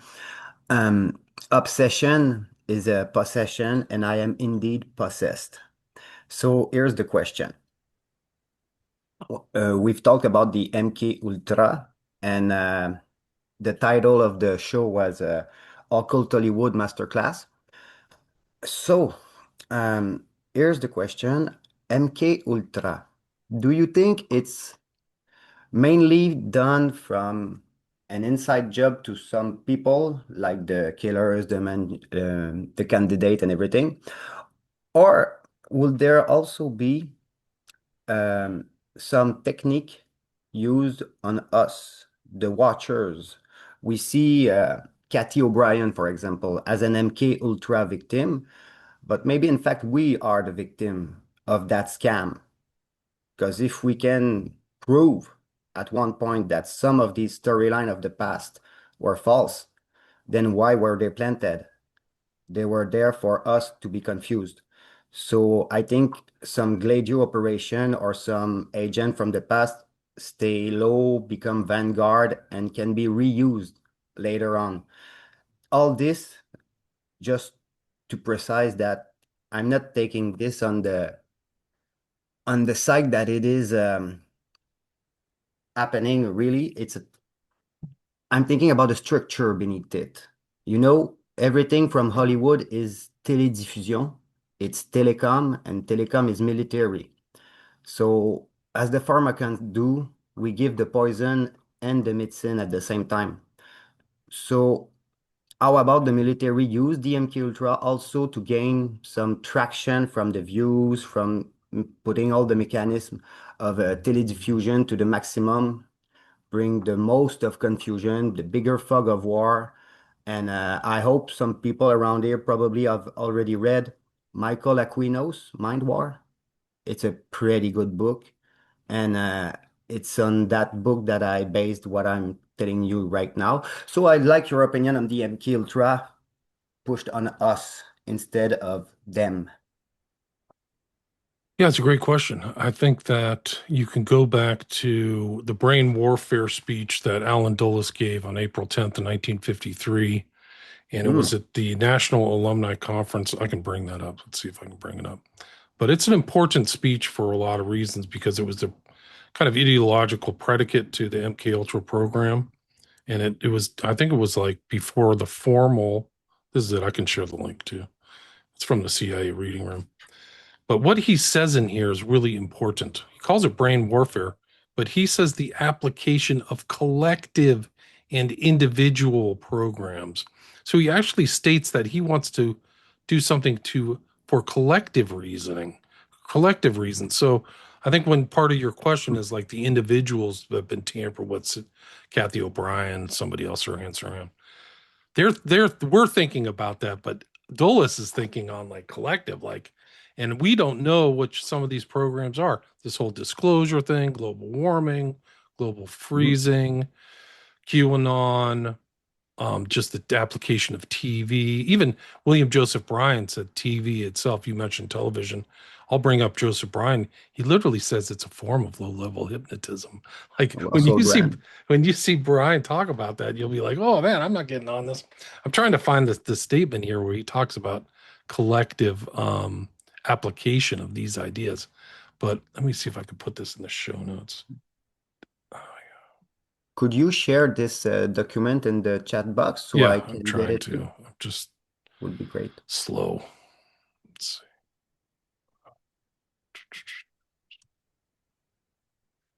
There it is right there. Let me see if I can find this statement where he says collective. I think I have to download this first. That's great. Yeah, but this is a watermark. Actually, there's a really good documentary. It's by the Dykes husband and wife, and it's called "The Battle for Men's Minds." It's taken right out of this document. The Minds of Men. It's literally taken, like the title is taken out. It's about social engineering and control and stuff like that. You said the Baphomet. Something I add to the MK on us, not on them, is that people like Bailey and HPB, Helena, and others, there's always military near them. Helena, her husband was Oswald, if I recall. Erika Kirk, even now, her mother, Franze, is military. There's always some military near, and that's where I got the hunch about it's more about the telecom deployment and the money you can make around this than really the MK victim who is us, not them necessarily. Like in the Epstein file. Don't know if you read some guys on Substack named Johnny Vedmore. Yeah, no, Johnny Vedmore. You know Johnny? Okay, great. You know what he found about Maria Farmer? No. And Nicole Junkerman. Yeah, Junkerman, yes. He found that they were working with Epstein. So if the first victim in 1996 was working with Epstein and now is protected by some CIA near her, then she goes in the bucket of Cathy O'Brien. So Epstein could be a big cash maker. To me, Epstein made more money since he's dead than while he was alive. I think the network is still active. Like the whole Trump administration Yep. is the Epstein network. Here's the quote that I wanted to get from this. No, I'm serious. Like all of Kushner, Glutnick, Trump, they're all heavily involved. Like you literally have somebody making arrangements about the war in Iran he's a platinum member of the Epstein network and Kushner, and making money too. The target of this war. The target of Jean-Sébastien, just let William speak. The target please. of this warfare is the minds of men, both on a collective and on an individual basis. So he's literally saying warfare on a collective. So it's important to think like that. Like, I think so. There's just one last name I want people to know. It's Mary Spyatt. Mary Spyatt has been the coordinatress of Reagan, Epstein, and Trump over the 40 last years. Mary Spyatt, S-P-A-E-T-H. That's something that could be a great link to see the coordination of the Théâtron. Well, you mentioned Mind War and stuff like that. Yep. I don't know if you know this, but the guy who literally wrote the book Mind War with Colonel Aquino is Paul Vallely, who is the he's literally on the board of Turning Point. That I didn't know. Yeah, this is the guy right here. He's making. This is literally a screenshot from Paul Vallely. And on the very bottom, advisory board member at Turning Point USA. This is literally the guy. He's making an occult secret society gesture right here, by the way. I have the secret knowledge. That's the gesture. And actually, this is like this is the sign of the square too.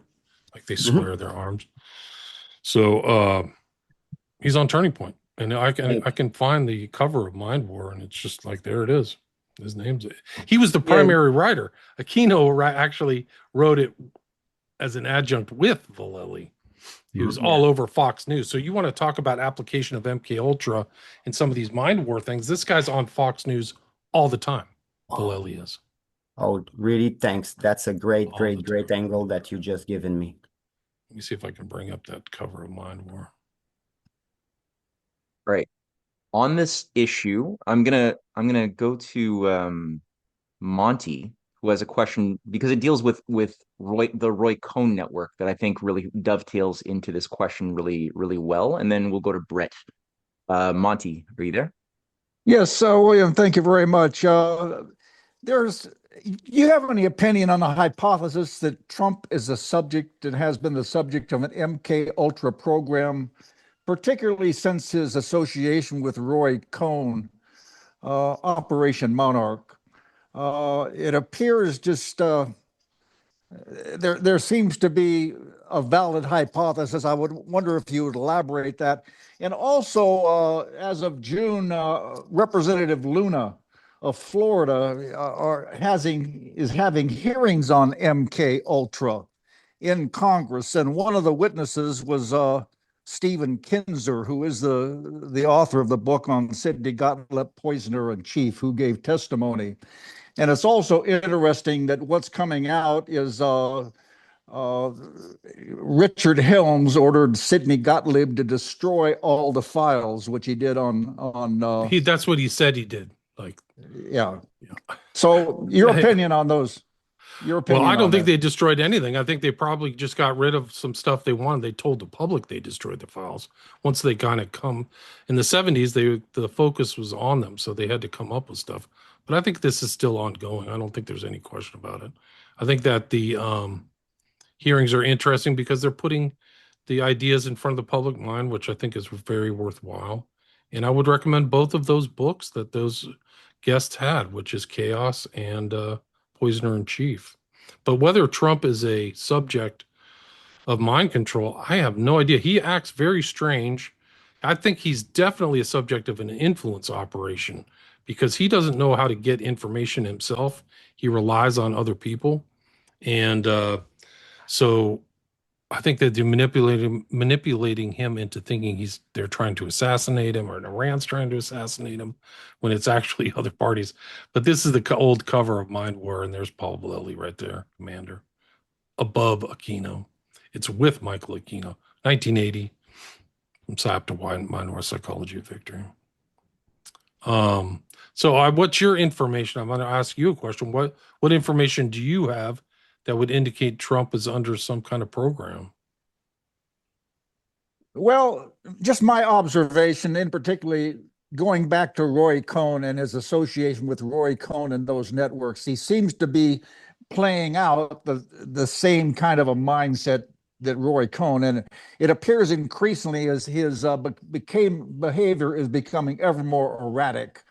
And it's almost like there's a breakdown phase and dementia setting up, and just his the erratic thing I'm witnessing of him right now, and the past close associations he's had with many such individuals, in particular Roy Cohn. It's a great question. I wish I knew more about Cohn. I think the interesting tie-in is to Manchurian Candidate, that Eleanor Iceland was based on Roy Cohn, and actually Livia from the old Roman Empire, like Condon writes that. Livia was like the big like schemer who like poisoned people left and right. But I think his association is very thin. I mean, I think that he adapted Cohn's outlook on life. Blackmail. Roy Cohn was involved in like pedophilia blackmail, is my understanding, and this kind of never admit to anything and sue all the time, and like adjust and adapt your reality, almost like a magician. So I think that Trump had learned quite a bit in that regard from Cohn. But I wish I need to do some more research on Cohn myself. This is the book about. I don't think I mentioned this. This is a book about Oswald that says that he was like. This is not the guy's real. Lincoln Loris is a fake name. That's not a real person. But this is the one that argues for Oswald as a mind control asset. It's very well written. So I recommend those two books, Project Artichoke and this one, are both out there. But the more I research, the more I'm able to grasp the kind of ideas and facts in those two books. So just quick question on when you were saying that the main character was based on Roy Cohn and the Manchurian Candidate. Did you mean the senator who's playing the McCarthyite? Like, no, That's McCarthy. It's Eleanor Iceland, the one played by the Angela actual Lansbury. Angela Lansbury that is makes based sense. on Roy Cohn. Yeah. Okay, that makes sense. According to Condon. No, because Roy Cohn, he was the personal assistant to McCarthy. That's right. Yeah, that makes sense. So and that's the kind of backdrop, right? Is the Korean War and the McCarthy hearings is the backdrop of Manchurian Candidate. Right. And the paranoia from that era, 50s paranoia, right? Not the 60s paranoia, not the current paranoia. You know, the connection, since we're on the topic of movies, the occult and all the stuff, you know, the Devil's Advocate connection to Trump. Wasn't it filmed in his building or something like that? Devil's Advocate. Yeah. Is that right? Yeah, in his gilded apartment on Fifth Avenue. Right. That's the house of because it's a construct. There's a composite character who is a Trump real estate billionaire magnate of New York who kills a child and a couple of people brutally, and it's Keanu Reeves, who is the son of the devil, Al Pacino, who is who's basically induced to sell his soul by becoming the advocate for the devil, and defend this guy. And that scene is all taking place in Trump actually volunteered to have his apartment to be the place where that would go down. And the entire thing has like a Babylon working ritual overlapping it, where Keanu Reeves is supposed to, according to Al Pacino's plan, finally mate with his sister and produce the Antichrist.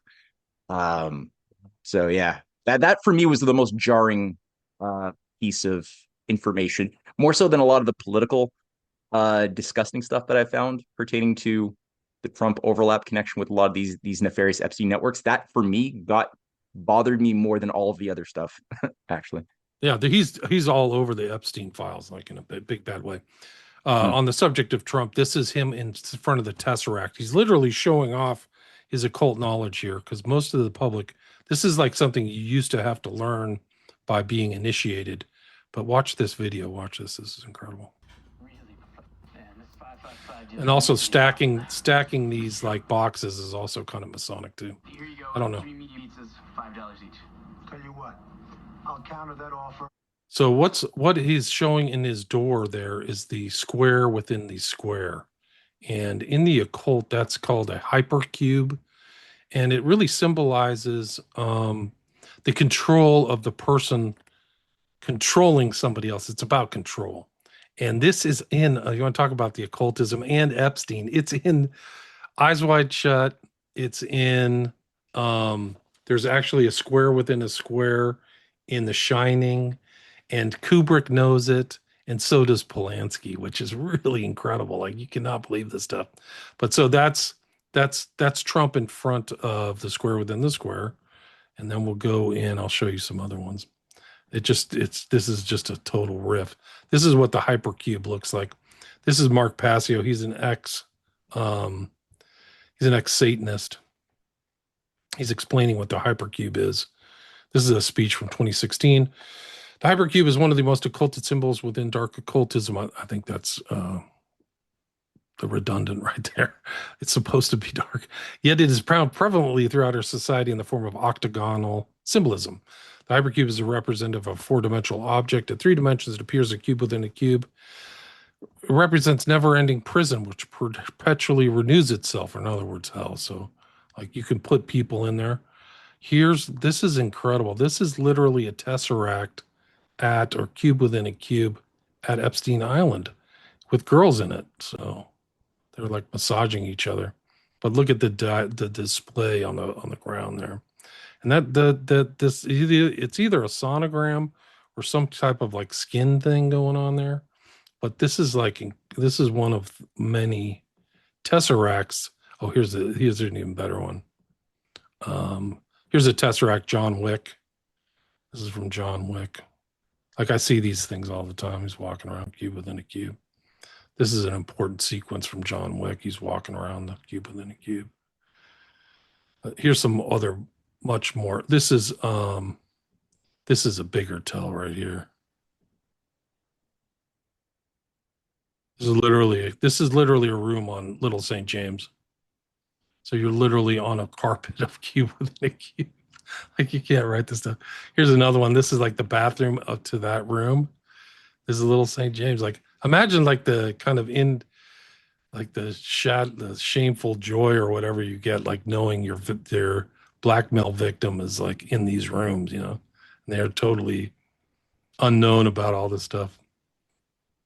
But here's there's a sequence at about the 55-minute mark of Eyes Wide Shut. I know Eyes Wide Shut we've talked about, but it's a sequence where what's his name? Bill Harford is going down the stairs. He's going down there, and in the background, he's talking to somebody. In the background is Kubrick. And I think it's a really symbolic tell. Kubrick was so detail-oriented, but you see, if you watch the video of this sequence, you'll see him come down. That's the tesseract in the background. So he's descending into this never-ending hell in this downstairs area, and there's Kubrick. So I think Kubrick's telling you that he's kind of in hell. I think Kubrick's in hell, and also Bill is descending into hell. It's kind of a personal hell. And this, I think it's after the ritual sequence is this part. So that's the tesseract there. And then one of the other ones is really incredible, is the one from Rosemary's Baby, where, oh, here's another Trump with the tesseract. He's telling you he's initiated here. You can screenshot this if you want. You should screenshot all these. This isn't his front door. This is somewhere else. He loves gold and is like ego-driven, weird stuff, whatever. Let me see if I can find Rosemary's Baby's tesseract. They literally have her, like, the whole thing of Rosemary's Baby is that, like, a total occult film, right, with all these people. Polanski's involved. There's a huge satanic ritual murder of his wife. But the whole thing about Rosemary's Baby is that the Mia Farrow character is controlled from beginning to end. So it's almost like this weird occult thing of controlling and handling. And Guy is in on Rosemary's Baby from the get-go. So he's luring his girlfriend or wife into this whole thing. And that's the real subtext. When you watch it, you're like, wow. So she's not she's brought in. Once you realize it, it's like a mind opener because you realize that she's brought in to Also, become the mother her of husband was already he already made from the deal to bring them in and set her up for this. from the get-go. Yeah. Oh, wow, I didn't know that. Huh. Yeah, so Guy is in on it that he is going to set her up to become the mother of the Antichrist. Okay, Right. let's see if I can find this. I think it's on my hard drive, but let me see if I can find it online. There's doorways and there's a pillow. She literally puts her head down on there's a pillow sequence where she literally puts her head down on the Tesseract. It's this, I wish I could find this picture. She lays her head down on the pillow. I don't have it at the ready, but it's let me see. I can hook in my files. Give me 1 sec. I'll find it. Give me a sec. I'll be right back.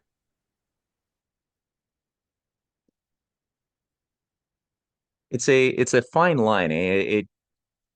Where sometimes the square is really just a square. It's a design, a motif, and then other times it has meaning and it's got to be kind of careful too deeply into this. Every time I see a square, of course, necessarily means that this restaurant I'm sitting in is run by cannibals. But it's useful to know that there are these charged images and meanings that are then used as part of the conduit for uh, control and influence over generations as well.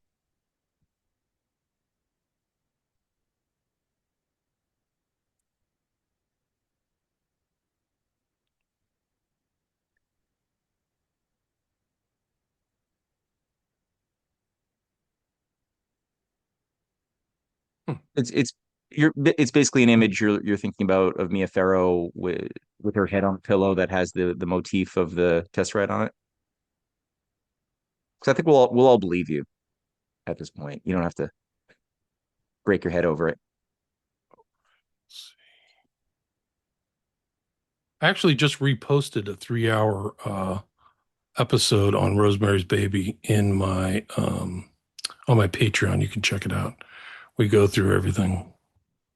I did with Sean McCann.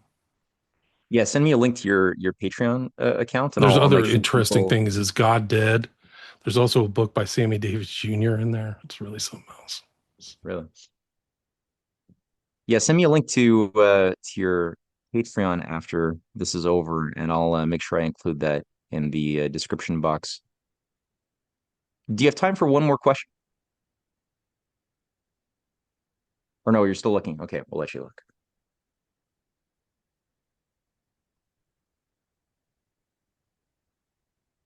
I can't believe I can't find this. She literally puts her head down into the Tesseract. Anyway, it's there. I can't seem to find it, guys. I apologize. That's okay. There's also some Tesseracts in the doorway in Rosemary's Baby, too.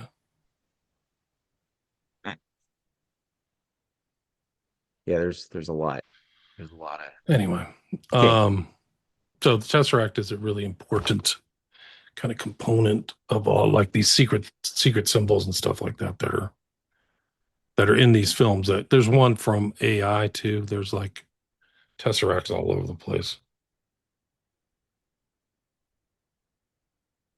Yeah, I got to get you to do something at some point if you're okay with that. Maybe This on is from AI Spielberg. right here. Oh, the movie AI with Spielberg. Let's see if I can get this. Are you? Can you hear me, William? This is the one that I think Kubrick was supposed to do, and then Spielberg took it. But they're in the kids' room. I think there's a carpet that has this square within a square, and they walk over it. So it's there. It's interesting. Okay, so quickly, I can't hear you. William, yeah, you can't hear me. Okay, all right. Can other people hear me? Monty, can you hear me? Okay, so it's William can't hear. Okay, William, You got to fix your earbuds Check somehow. 1, 2. Yeah, it sounds. No, it's everyone can hear me. It's just volume. You muted everything? No, he didn't mute anybody. It's his microphone, his headphones. Check 1, 2. Yeah, we can hear you. We Do you can. have me on mute or am I on mute? Because I seem to be muted. No, I can't hear you anybody. can't hear us. Let's do this. Yeah, I just saw he was muted 2 seconds ago. And maybe you hadn't muted, but you were just unmuted, Ramsey, like 2 seconds before. Okay, Yeah, unmuted. Hear me now? Yeah, we can hear you. Yes. Yes, we can hear you. How about now? We can hear you. Can you hear us? I'm just, Okay, yeah, yeah. now it's better. Yeah, I've just got good. you through my. All right, good. I'm glad. All right, so let's maybe wrap it up with one last question from Brett, who's been waiting for a really long time to ask you questions. So Brett, go for it.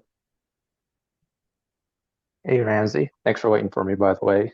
Yeah, you just a trove of information you delivered this presentation. I'll definitely be re-watching it when it comes out, and also I plan to check out your platform as well. Among one of those things that you said that kind of made sense was you mentioned how people would in trauma-based mind control, the motivation behind it is to get the person to disassociate from the body, so they're more prone to being programmed like an automaton. And I think that makes more sense than what I've heard some apologists say for these type of programs, where they say that people under abuse will tend to lean more on their psychical senses more, and that's why they abuse people, is to try and make them more psychic. But what you said made more sense to me, more plausible motivation for that method. I'd also like to speak to hypnotism and pilots, because I come from a background of pilots. I myself am certificated, and I have an uncle who was a great uncle who was a medevac pilot for the Bell 1 Huey in Vietnam. He tried to get hypnotized to deal with PTSD, and the hypnotist actually he kicked him out of his office. And my uncle, he said, "Hey, why?" And he said, "Because you're a pilot. Pilots are control freaks. I can't hypnotize you." So anything you want to say to that? And also, is there other professions that you think are more prone to hypnotism, personality types, than others? 100%. Like, according to my research, I'm no pro hypnotist, but there's a scale. You can actually type into Google like subject scale monitoring. They do tests on people to see how hypnotizable they are, and some people cannot be hypnotized. And so it's not, you have to find the right subject. Although William Joseph Bryan said through enough torture and enough drugs, he could hypnotize anybody. But so I do think that they look for the right subject. Sirhan had grown, he was literally a Palestinian who had grown up in like the hellscape of early Israel, where they were like, his whole family had to live in a church for like a decade. Or something like that. So he had a terrible childhood and he already dissociated. So he's a perfect example of somebody who, and also amnesia. The guy, when you talk to him, like he doesn't remember certain stuff. So I do think that my understanding is there is like a scale of that. There is a scale of like suggestibility. But one of the interesting things is I talked to John Hinckley Jr., the attempted assassin of Reagan. I literally had him on my show because he had a autobiography, and I was talking to him, and he had no idea about the past of his psychiatrist, who he's under the care of before he supposedly was the one who took the shots at Reagan. It would have benefited George Bush Sr. immensely, because it was like 2 months into his presidency. But Hinckley had no clue that his parents had gone into long-term litigation with Hinckley's own psychiatrist, who's super sketchy, in my opinion. I was like, no, I didn't know about that. He had no clue. So these amnesiac, some people have these things. Another thing is he drove across country to kill Reagan with a copy of Catcher in the Rye, too, much like Mark Chapman. He was reading Catcher in the Rye. Very strange. What? Sorry, what was the psychiatrist's name? Do we know? I do. I have it somewhere. It's in the book. Let me see. Which book? Yeah, there's a whole litigation. Like they sued him. His parents sued their psychiatrist, John Hinckley psychiatrist. It's in the record. And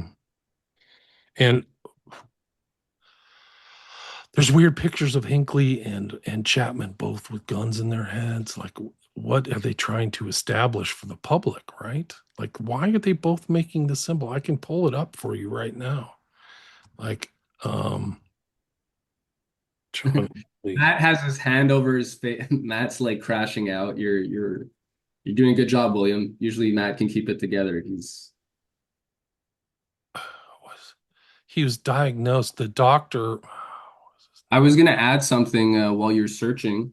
Yeah, like Sergeant, when he's describing as well, one of the torture victims who was able to disassociate, he observed that he would like visualize mountains far away when he was just getting his ass totally kicked, in a Japanese jail, which, yeah, not a bad idea. I would, yeah, if ever I'm in that situation, I'm going to visualize mountains. But he had a histrionic personality, is what he observed. And that translates to pretty much, that's kind of what actors have as well, like in terms of their ability to be theatrical, take on different personas.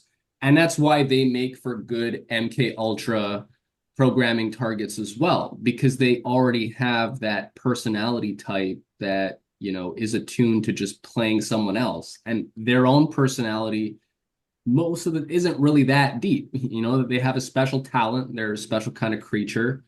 But yeah, so the flip side is it's easy for them to disassociate, be other people, and, have multiple personalities or whatever. So there's definitely, yeah, I think it's like 5% are like super suggestible, then everyone's kind of normal, or I mean, like there's a different scale. But then even hypnosis, like as you said, with trauma and other things, like everyone can be hypnotized, relatively speaking, but it's all about, like, it depends what you want them, to do, or like, are they going to completely forget everything? There's definitely a scale for that kind of thing. The doctor is Dr. John Hopper. That was his attorney. I mean, that was his psychiatrist at the time. And he was sued by, it was Brady v. Hopper. He wasn't sued by the parents. Excuse me, I was wrong. He was sued by the victims of Hinckley. It's not $14 million now. It was something because I think their cause of action was based upon what they thought, that he didn't do a job to identify Hinckley as dangerous. The interesting thing about Hinckley is he like developed this danger element very soon before the shooting. Like he had developed something, much like Chapman developed this interest in Lenin that didn't exist before. And these are all tells. For people who don't think that there are implants or things haven't been done, this is a famous experiment by Jose Delgado, who literally said about putting implants into people, he's like, well, experiments were done. He didn't elaborate it. This guy worked at freaking Yale. Like he was a high-level doctor, Delgado, but watch this. Neurophysicist Dr. Jose Delgado was financed by the Office of Naval Research. In this experiment, the bull is sedated. Electrodes are implanted in its brain. Delgado transmits an electronic impulse to the center of the bull's brain. Delgado has remote control of the animal. Recently released CIA documents refer to the feasibility of remote control of animals, and that special investigations will be conducted toward the application of selected elements of these techniques to man.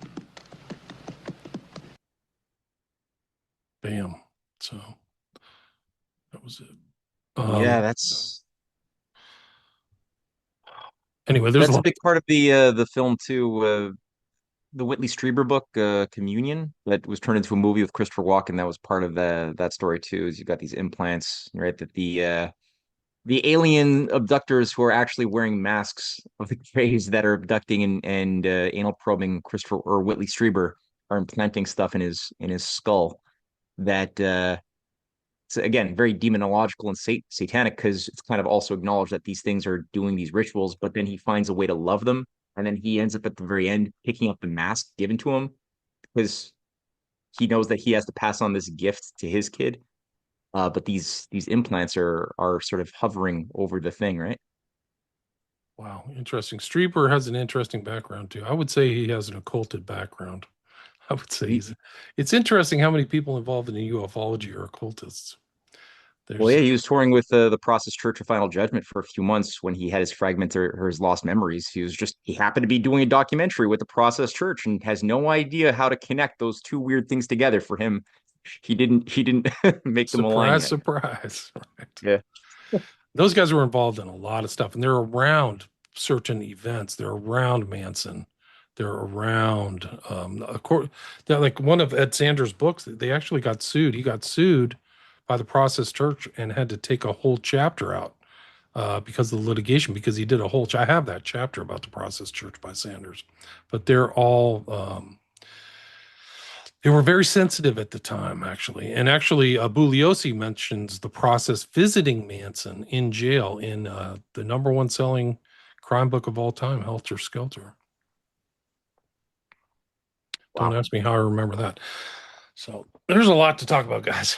Yeah. We can definitely do a marathon. I'm gonna have to ask you to come back on, man. This is really quite astounding, and I appreciate so much. I think everybody here, everyone stayed on. This rarely happens after nearly 2.5 hours. Every single person who was here at the beginning is still here, so that was very good.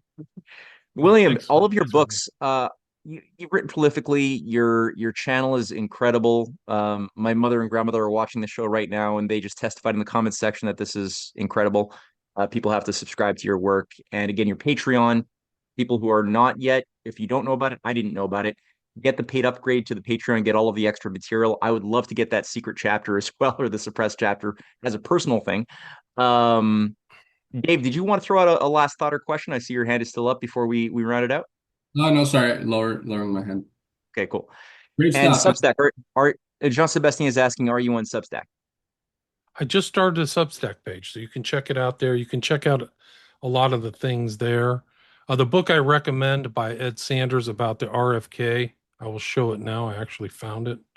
It's called Broken Glory. These are books that you can't really find in other places. They're hard to come by, but I recommend this one. It's visual. It's a graphic history, and it overplays a lot of stuff of Frankenheimer that we talked about today. I got a lot of good information.